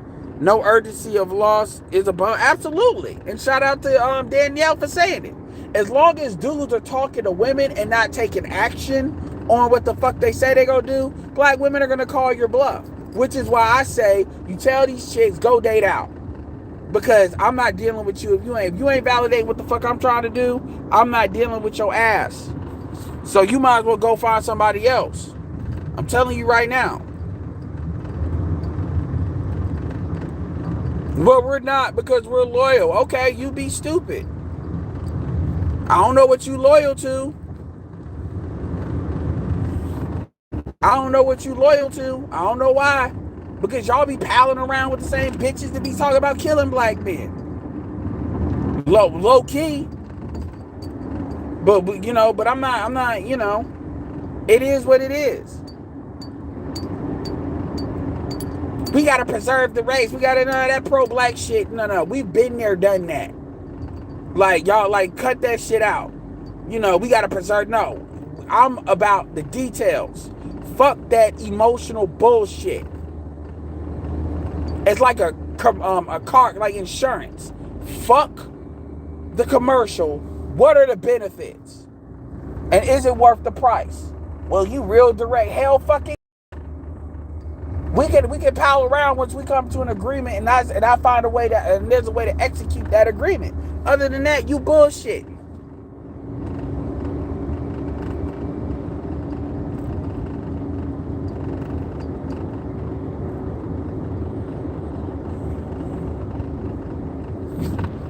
And that's what it is. Folks want to be valid, and it's like, because, and see, a lot of them, when they present themselves to you with looks, they want to see, are you really gonna say what you really think to their ass? Remember, Jason Black said that you can find out what a black person really thinks when they're in front of a white person. Because when they're in front of a white person, they're going to tell the truth. Well, a lot of that applies to black women too. A lot of you niggas won't say this shit to a black woman straight up. And it's not about being angry. It's about saying what it is. Y'all won't do it. Y'all will be real agreeable because y'all are afraid of losing the possibility of sex. Shout out to Alan Roger Curry. And the possibility of sex is really an algorithm. Because a lot of times they were never going to fuck you anyway. Or they were going to fuck you regardless. And y'all convince yourselves that pussy's on the table. So you start giving concessions, because in your mind, giving concessions is going to bring you close to pussy. And women bank on that shit. Which is why, to the extent that they're going to be nice, they be nice. This is why they talk to you like they got leverage. If you listen to how Courtney talked to on Pablo shit, you would think she got leverage.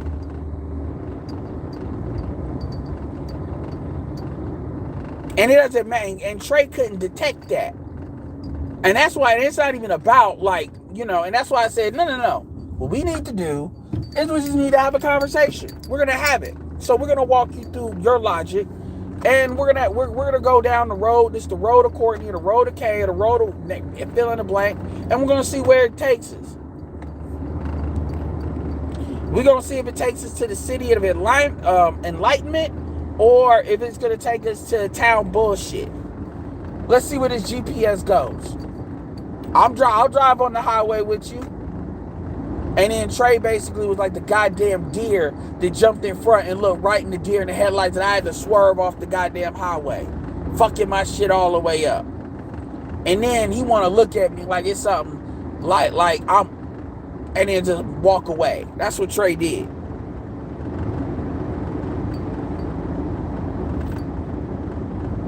I'm not taking skeezers too seriously. It's not really about the skeezers silent. It's about the dudes and how that shit works, because dudes need it to work.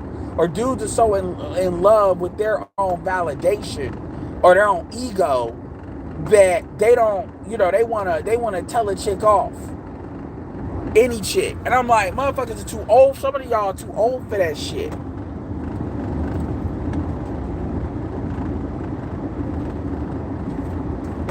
So yeah, man. Let me see, we almost there. Yeah, like shit. Oh my God.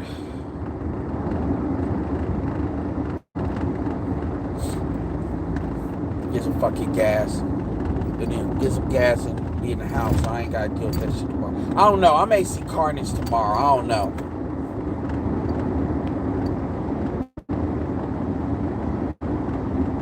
No, I know you're talking shit, but I'm just, you know, I'm explaining it all the same. Is this the But yeah. And it's not about, oh, you hate this, you do. No, it's not about none of that. What it's about is keeping it business.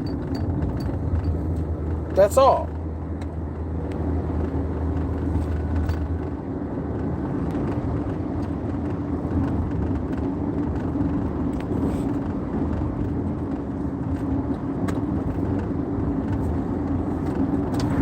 Sure, you got to get a bitch, but think about it this way. There's no point telling a bitch off online. That doesn't matter. If you're going to get a bitch told, tell a bitch to her face. Telling a bitch online is a coward's way. It's just like talk about, catch a flight and all that. It's easy to say catch a flight online. Now, some people are serious than others, but you get what I'm saying. Because say a bitch ass call nigga, bitch ass nigga, I'm gonna whoop your ass nigga online. That shit don't mean shit.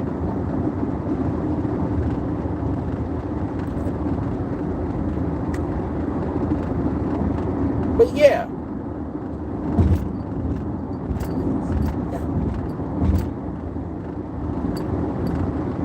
But at the end of the day, all these fucking conversations, all these fucking little, we gotta explain it. Some of it, like I said, there's your people trying to grow engagement and all that. I get that. I get the purpose of that. That's fine.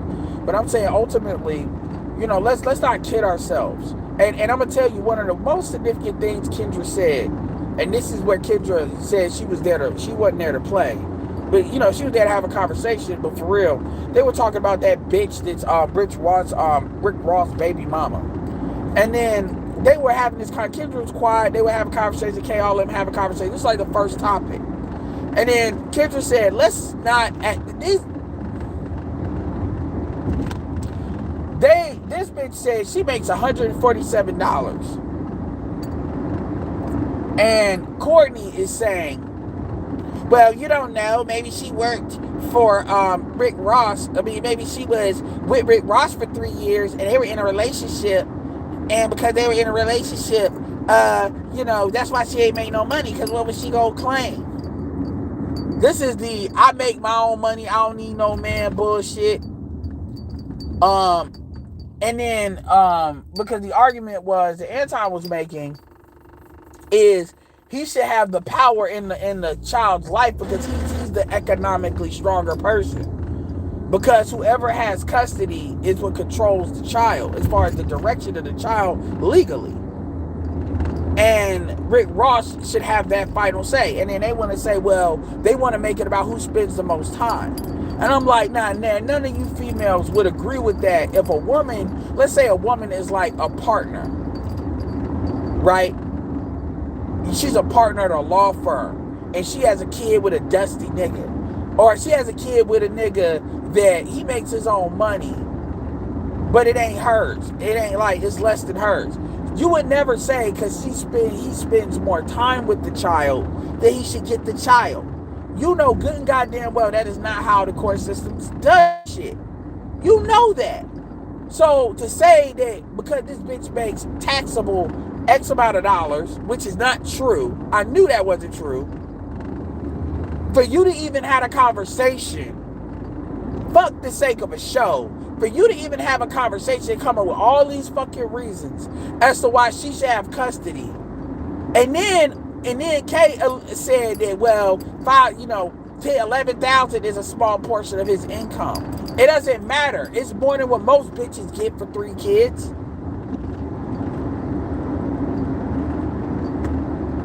My mother got like maybe 2,000, maybe 15, maybe 1,200 for all 3 of us at one time. And most of that was for my youngest brother. And that was because his dad was in the military.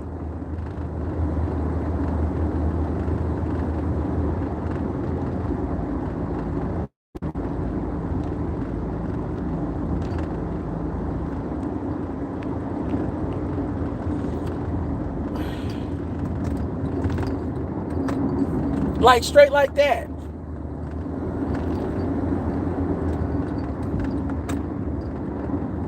Straight like that. Straight like that. And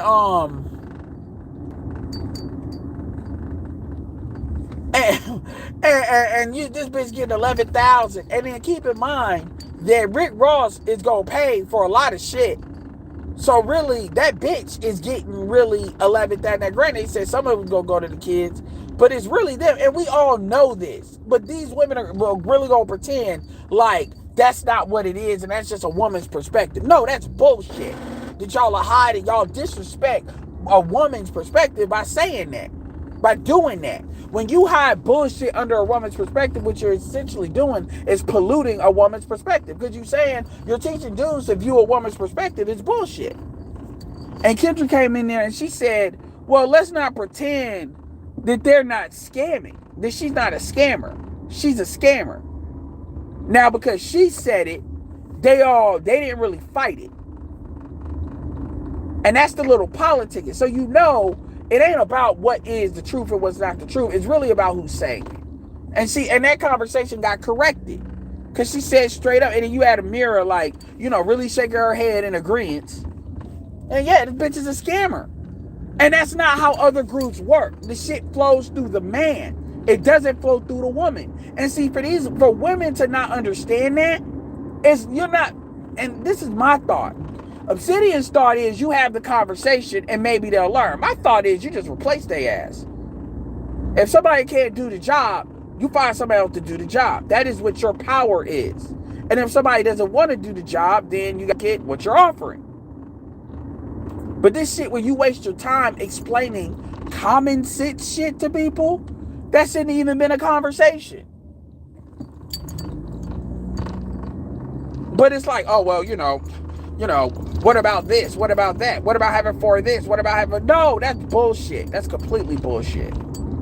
That's completely bullshit. Well, she spends more time. Can you look at that bitch and think that the time she needs to spend with the kid is quality time?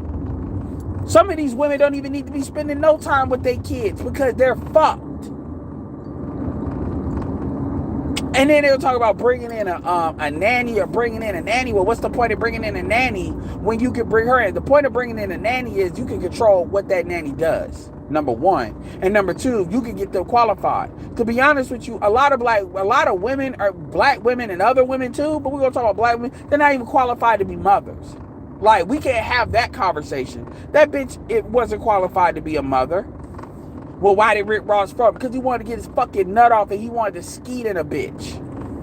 But you really believe, but that bitch wasn't qualified to be a mother. Why he had 3 kids with him? Because Rick Ross is kind of stupid on that front. But she's not qualified to be a mother. She's not. And then they got mad about her being a babysitter. No, she is a babysitter. And Kendra, they got mad about she was a babysitter. And then Kendra said she is a babysitter. And then they agreed. And that's the shit I was paying attention to. How come if Kendra says some shit, y'all agree with it, but if somebody else says some shit, y'all want to argue? 1 + 1 ain't 2, ain't correct when Kendra say it, but when everybody else say it, it's 3. That's how you know you not standing on no argument. You just having these emotional reactions to shit. And I pay very close attention to shit like that. Not like I'm really listening, but I'm like, that shit, I pick up on shit like that. It's not correct when a woman says, and then these will be the very women that will sit there and say, well, I'm not feminist. But when a woman says some shit, you tend to agree with the shit.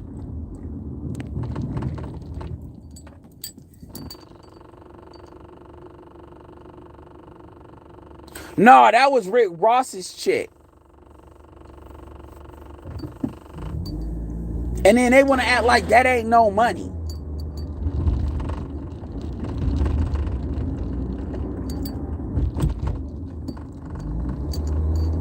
Or imply it.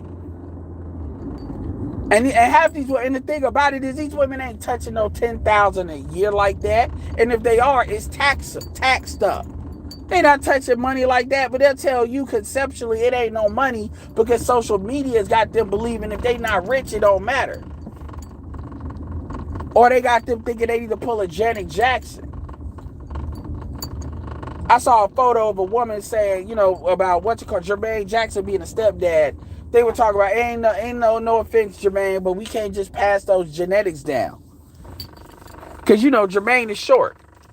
And I said, and look, I ain't gonna, people, oh, you feel some type of way. You bet, nah. But the thing is, if I said that about skin tone, then these bitches would be wilding the fuck out. If I said, don't worry, we can't pass darkism down, these hoes will lose their fucking mind. And it's like, y'all can dish shit, but y'all can't take shit. Whew.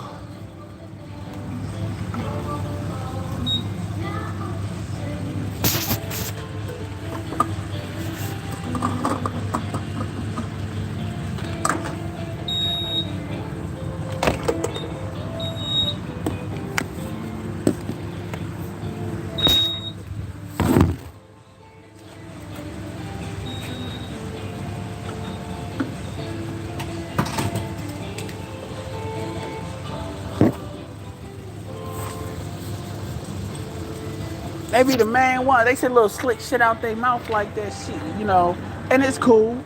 It's cool. It's cool. But guess what? Then you start talking about their ass. They want to get upset. And again, that shit only matters because dudes give a fuck. Dudes shouldn't even give a fuck about what they talking about.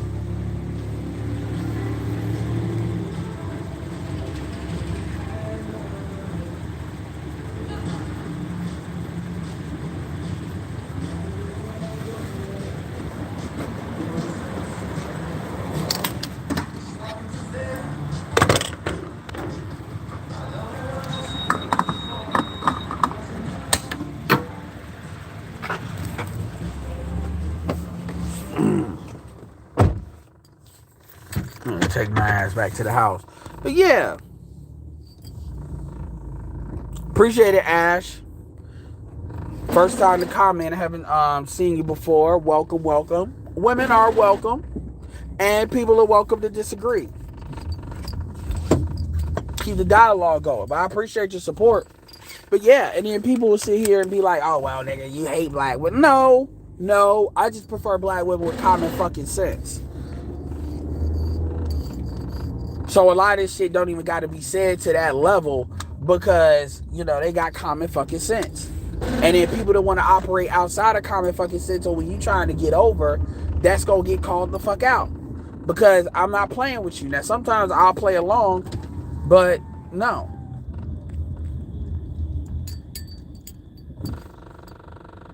Oh, Bayou Bunny. Yeah. Well, I don't know shit. Y'all be having these damn things, but yeah. And Bayou, what did she say? She said it. She was like, what was on that ant? Well, I did do a video because you talking about you implied that what we do is similar to what these bitches be doing. Even though you did say that you did say that the shit they be doing is a lot more vicious, which it is. But this shit that they say over there, you ain't never heard black men on our side say. Ever. Anything any close to that shit. Because they would have kept those clips and they be making it to paint all of us with it. So, yeah. Nah, these women, then you got, yeah. And I'd be like, straight up, why don't you date out? People be like, oh, well, you just say, no, I'm not. I know black women that date all races of men. I know black women that do that. It ain't no, oh, well, they hate men or bullshit. They going with what the best option is. Straight up. If y'all think somebody is so better, why don't you go deal with it? But see, a lot of these women too, did deal with, especially the ones on YouTube, they dealt with these other races that got thrown back. And now they want to come back in the black community and be pro-black, but their idea of being pro-black is saying niggas ain't shit. Rather than understanding that, that men are men, they gotta have this extra chip when it comes to black men because, number one, that's allowed. Black women are not really allowed to really enforce their anger and hatred on other groups of men because there's a punishment mechanism for that. Black men, because they're guilty, feel they should just take it. And that's what makes you niggas dumb.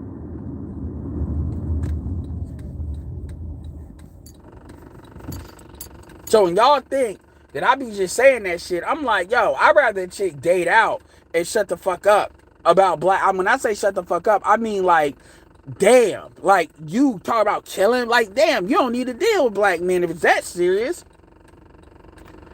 Black men hanging black boys, not black men, black boys swinging from a tree because you got this deep-seated hate and like shit. Women be killing their kids because they mad they couldn't have mongrel children. Oh, I'm sorry. I'm always tickled when fucking David Carroll says mongrel children. I'm sorry. That shit is like touching a Pillsbury Doughboy. That shit is funny because I'm just not used to hearing that shit. If I hear somebody say that shit in real life, like an older black man, you and your fucking mongrel kids, I'm gonna lose it. I'm gonna laugh my ass off. I'm not even gonna lie. I'm that shit. I'm gonna laugh my ass off. You and them fucking mongrel kids. Your light skin ass too. I'm sorry. It's still funny. That shit's funny as fuck. Yeah. Dudes at best are voicing frustration. These chicks, nigga, you fuck these, you niggas are dumb for falling asleep around these chicks. They might kill your ass. Or all black women are not like, of course all black women are not like that. But it's a lot more to be having these feelings than you think, because a lot of these chicks can't even, they scared to even talk to a non-black dude. And they want to say they scared because of what black men go do. Shut up. That's not true. You don't see black men giving a fuck. Venus, Serena. Black men made an issue with Serena because of what you got with the very motherfuckers that were calling you man and monkey and shit, and black men was taking up for you. But black men got over that shit too. And then Serena talk about non-black men are better. Black men got over that shit because again, black men are not sweating it. Irene Yvette has a conversation here, even though we know what her history is. Cynthia G whole family date out. My point is, if y'all like this little anger bullshit is bullshit. And a lot of these women need therapy. And they have it on YouTube. They emotionally, trauma bonding. That's why these female YouTube channels be popping off. Because they be trauma bonding with each other. Their shared hatred. And when I say hate, that's not some misogynoir. No, they hate black men. To the point where if they get angry enough, they liable to kill your motherfucking kids. And y'all think I'm playing when I say that. I'm not. And a big part of that is they're allowed to do it.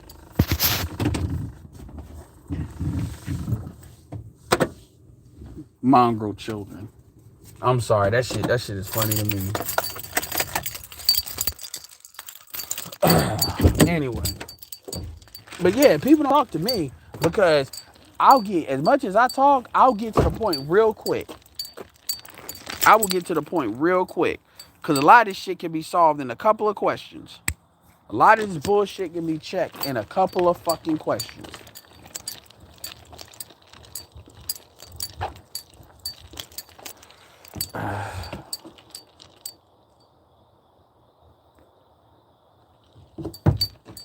Well, hold on.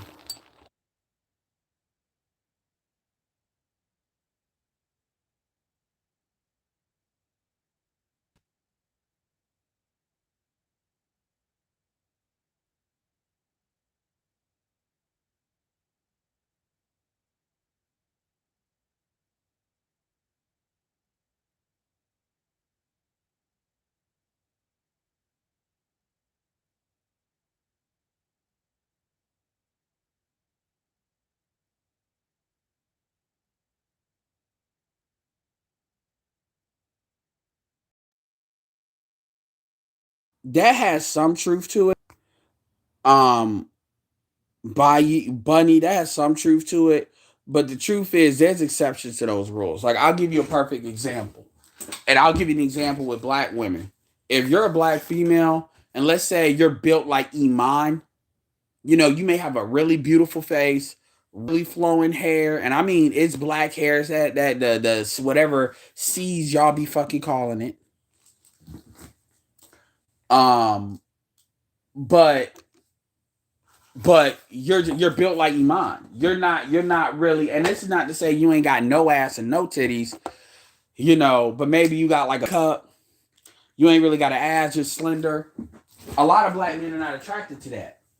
So, and a lot of white men, and you may have a look to where a lot of white men are attracted to that. I've seen that. I've seen that more than a few times. And you got a lot of, and it's a lot more females that are built like that than would say. That's why women be doing crazy shit in order to develop a quote unquote grown woman's body. And I'm not even gonna go into that. But and I'm not just talking about BLs. I'm talking about using birth control. I'm talking about getting pregnant to activate certain hormones only to have an abortion,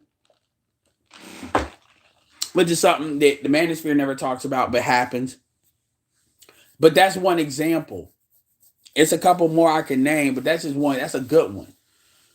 So, also, so this idea, so that's not always true.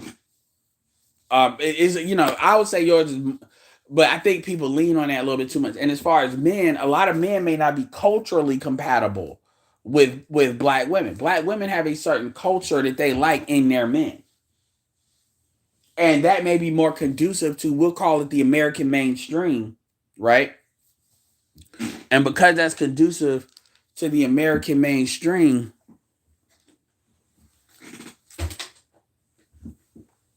oh fuck. Because that's more conducive to the American mainstream, and that's something that never gets talked about in this conversation. When people talk about culture, people always talk about culture from a pro black standpoint. That's why I get very annoyed when people bring up culture, because it's like you're not really bringing up culture. You're just bringing up an excuse to say you're pro black. In reality, culture, there's a lot of, certain people are just not culturally compatible. They're not. And unfortunately, a lot of black men are not really culturally compatible with a lot of black women, because a lot of black women want what they want, and because they're not properly guided to where culturally to what is valued, they start going by default to what media does. And we know where that leads, right? And what a lot of dudes do is, because black women are in their proximity, or because black women, or because they don't know nothing else, or because they got this guilt bullshit or other bullshit going on, what happens? Black men just start chasing black women, and then all this becomes, because let's be clear here, we're never having this conversation about black men dating other races of women. It's pretty straightforward.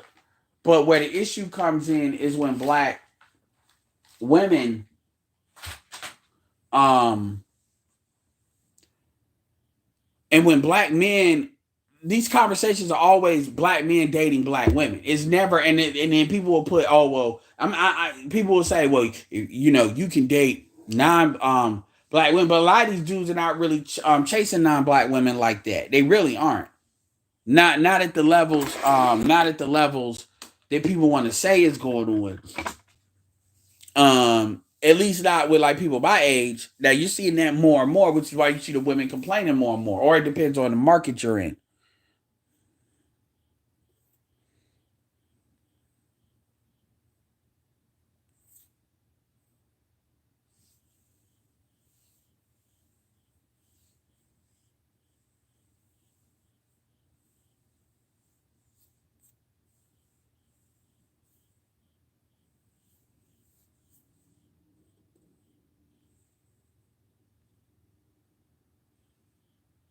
Yes, Murgo, that's what it is.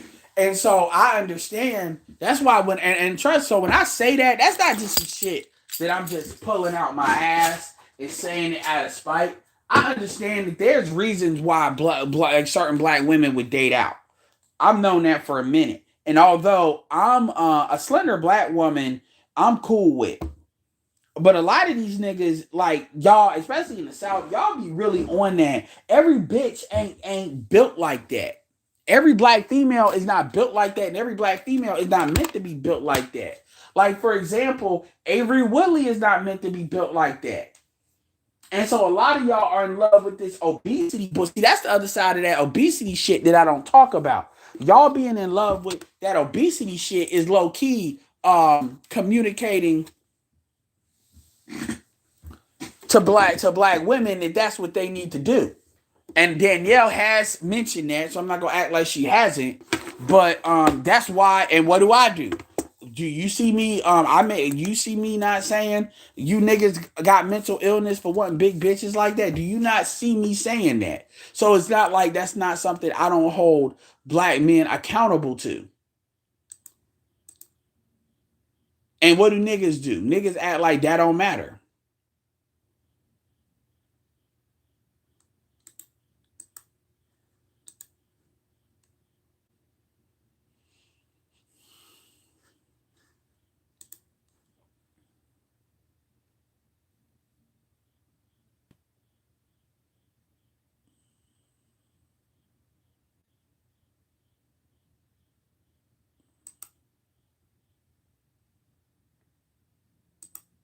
Might as well. So anyway,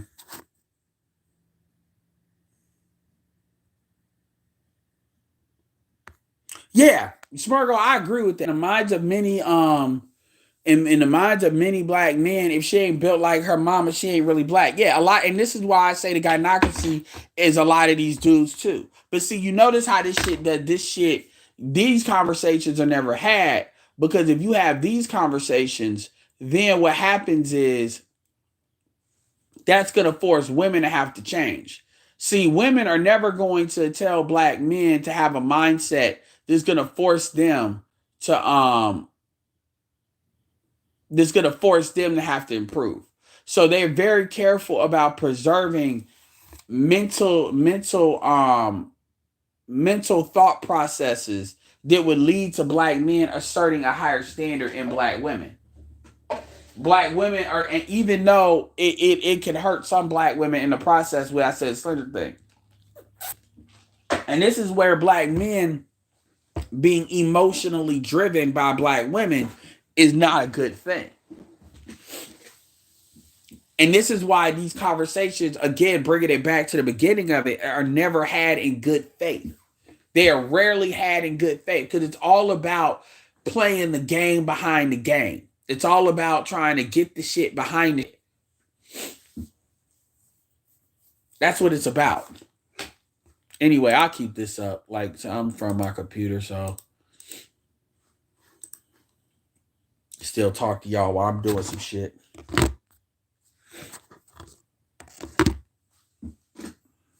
Where's my damn headset? So anyway, before I head this out, what questions y'all got for me? Because I'm about to straighten this up real quick. I might as well keep this bitch open. Yeah, hit me up with the cash app, yo. I'm giving y'all some real good game. 2 hours.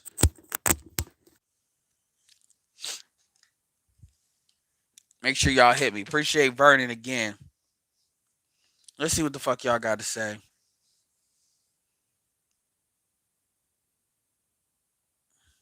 Yeah, John, you're right. But niggas, and this does happen when dudes go overseas. Niggas go for what they know. They go for what they comfortable with.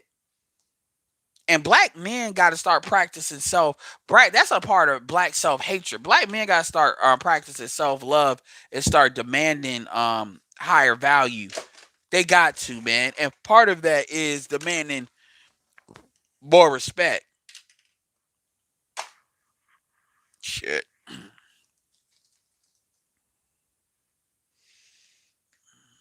Fuck.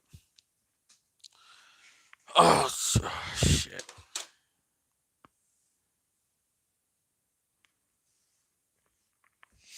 Mm, damn. Uh,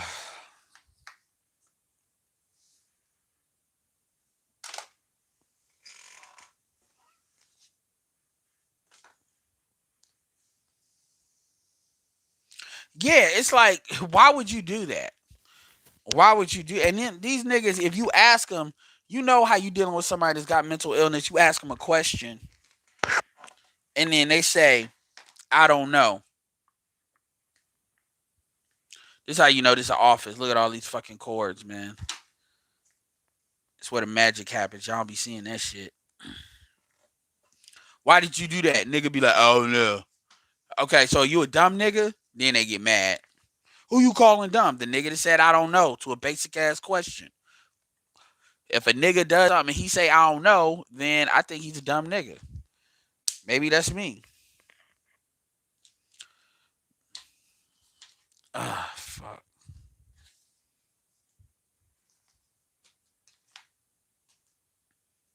I should see all this. Look at this bullshit. Mac, fucking office look like shit.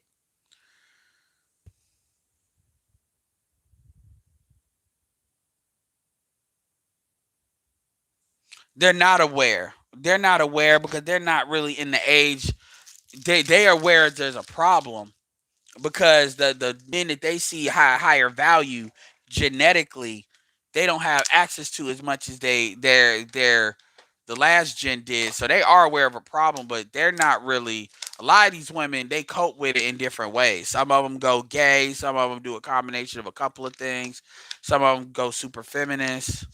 You know how that goes. They go find ways to not deal with it until it's really too late. You know how that goes. You don't even need to talk about that. We know exactly how that goes.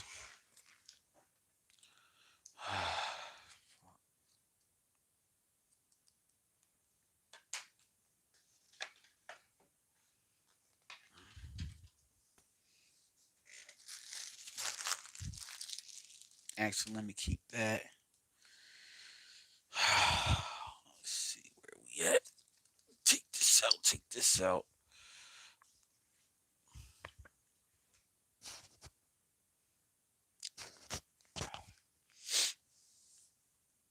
Take this out.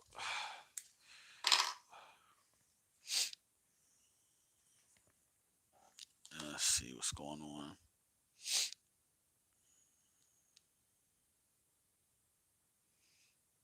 Mm.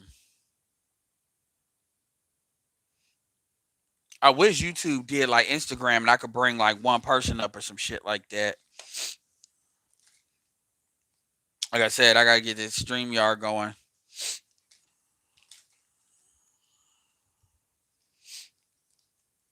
Let's see what the fuck y'all talking about. Vince M is hilarious because people pretend they don't know they're playing dumb, so they allow them to waste everyone's time. Yeah, you right. And I pick up on that shit, which is why I start just talking. I be picking up on that shit real quick because I see that as a form of disrespect. I really do. That's why I get annoyed about the trolling shit because it's like you're not here to be playing some bullshit ass games. I don't know if I host a meetup in the DR because the DR is too easy to get access to.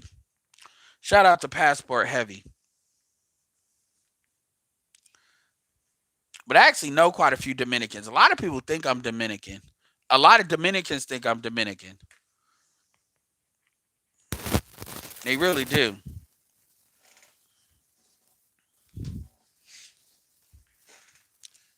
I done got into fights because people will speak to me fast Spanish. I'll be like, I don't speak that shit. He said, what do you mean by that shit? My bad. No, man, what do you mean by that shit? Like, it ain't, I ain't mean it. What do you mean by that shit, nigga? Shut up. Like, you fucking nigga. Like, you a nigga too. What are you talking about? Okay. Fucking nigga. Okay. Like, you saying that to me. I mean, like, nigga, I'm lighter than you. What are you talking? Like, the fuck? You better go jump on what Sammy Sosa jumped on. Hopefully it'll work out better for you.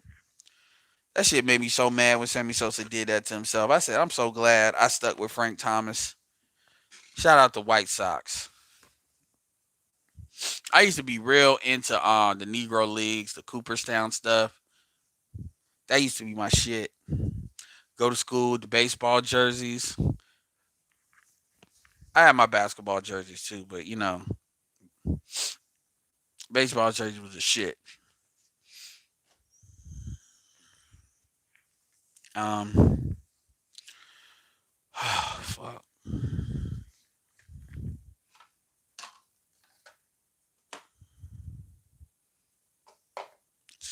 dealing with.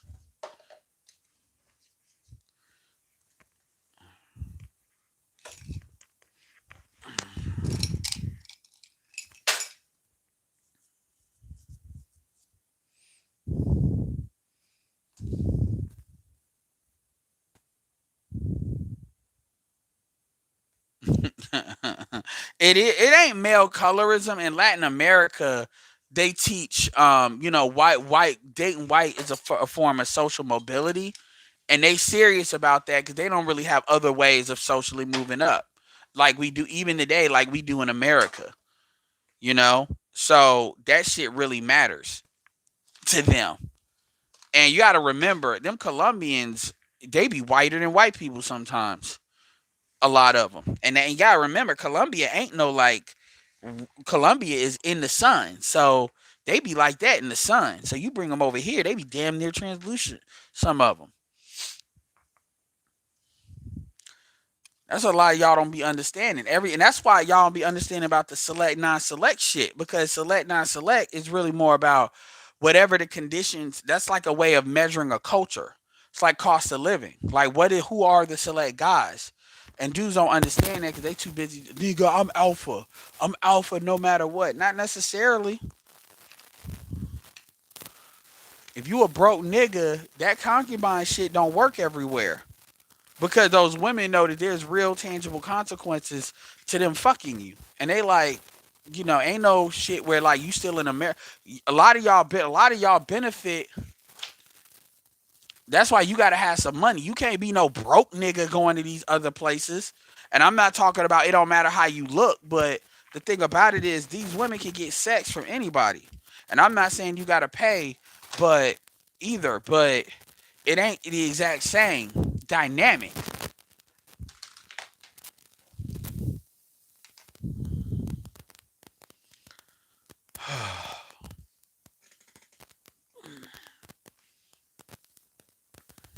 See, yeah, I'm just talking shit right now.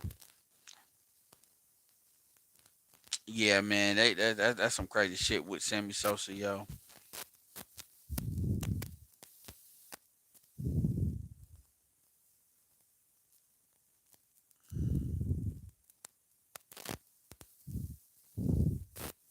Shout out to Ali for the $10 cash app. Let me make sure I get everybody before I end this to hit me with the cash app. We appreciate the cash apps, yo.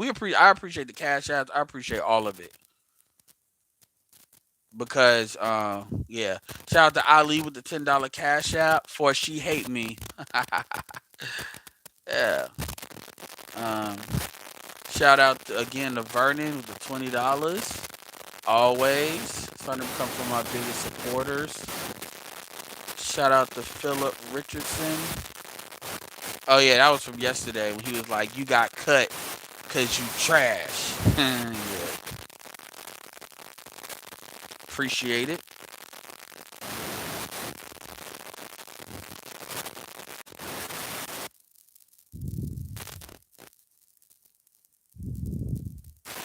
No, I wouldn't, Smurgo. I would not. I point him to the nearest homeless shelter. I don't trust you niggas like that. This ain't no underground railroad.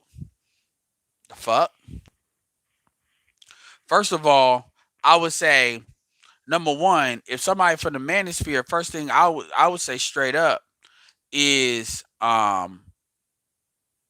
would you live with somebody that you don't you that she can just put you out? Like why would because if she can just put you like that, that means the shit's in your name. Number one, you shouldn't roommate with no bitch. The shit should be in your name. Because legally, they not gonna let you put her out, but you need to ensure that she can't put you out. So you're not gonna be in the manosphere doing that dumb shit.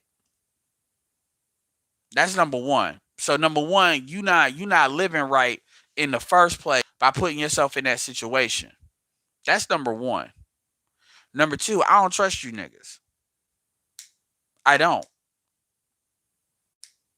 I don't know what y'all fronting on. Number three, like when shit like that has happened, that shit is bitten people in the ass. Like that situation with City and Donovan Sharp, When Donovan Sharp won a comment, and remember, this is when Donovan Sharp, people didn't know Donovan Sharp was married and all of that. Donovan Sharp want to make this commentary on, I guess, the chick Asinian's dealing with or was dealing with, I don't know, when he saw her when he was at his house. I'm sitting like, I let you in my home. I'm like, nigga, I wouldn't have did that, but they both from Philly, so that's different. But even if it been from Chicago, I don't trust you niggas. That's why I keep a lot of the other shit I do separate. I don't try, like, it's not about, and I'm not saying that in a mean way. I'm not saying that in a mean way. But you once you do shit like that, you can't you really got to think about what that is. That's me knowing somebody knowing where I live. Like you really got to think about that, Smurgo, especially you, Smurgo. You asked me that, knowing how crazy some of these niggas are, and you didn't seen that yourself on YouTube. What did Love Dorsey teach you, Smurgo? Respect juries. I know Smurgo trolling, but Smurgo asked a question. I'm answering it in good faith.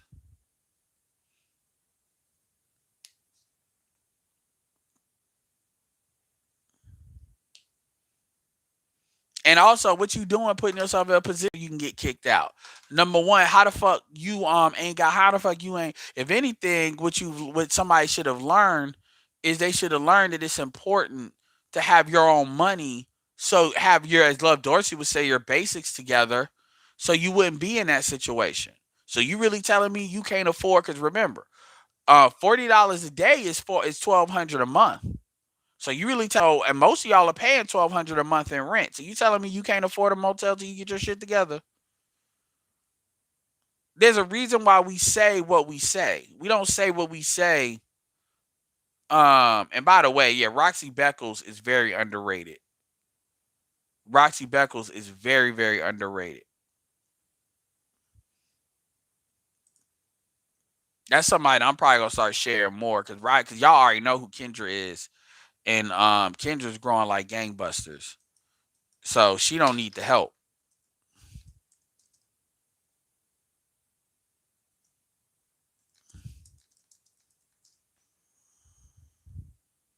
Yeah, Kendra about to hit 31. Yeah, yeah. So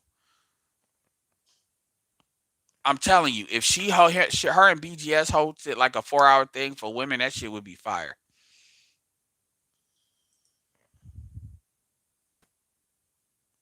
And that's before COVID. I was saying what I was saying before COVID. Now with all this automation and shit, listen to BGS. You can't trust motherfuckers.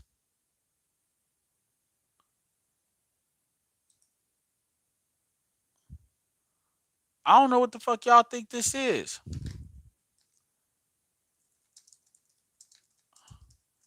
I don't know what y'all think this shit is.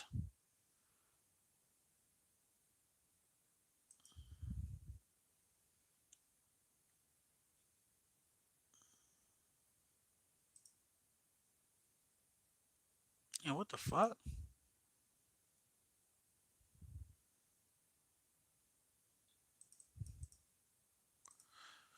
I don't know what, like y'all be saying that shit, and then y'all be the very ones like Nipsey probably did. Shout out to Nipsey Hustle. Did Nipsey Hustle with too trusting in you motherfuckers, like for real.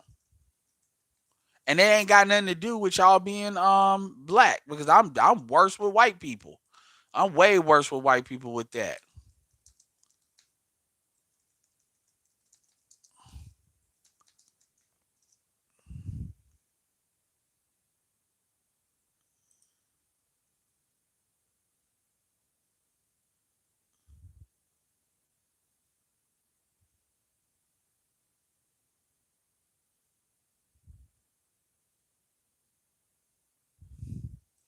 Okay, No Time to Die releases next week. That's actually the movie I want to see. The Venom thing, I'm kind of cool on, but that No Time to Die, I definitely want to see.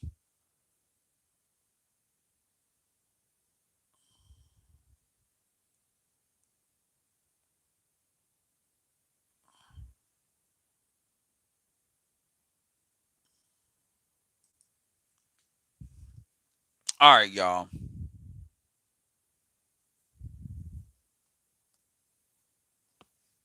Well, I ain't trying to put myself in that position as far as shooting nobody. I let it. I don't let nobody crash with me.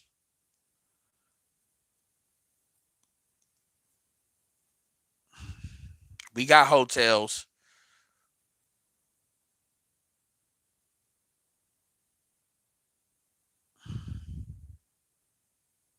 Glacier gliders. Yeah, they don't even talk. Start. Yeah, I'm about to. Yeah, y'all need to go out and hit up Pablo because I'm about to end this. But it's great. It's been great, y'all. Appreciate the support. And with that being, and like the Patreon will be live by next week. And so if y'all see some of these videos get removed, don't worry about that.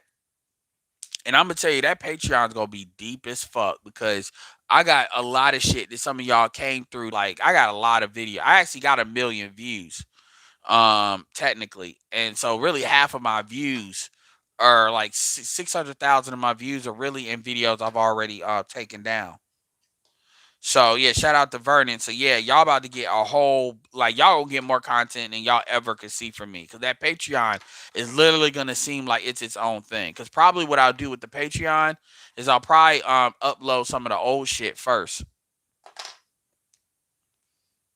So anyway, with that being said, yo, it's been great. Ed is Greensboro. Say Greensboro's all right, but Greensboro's boring. Greensboro, white folks.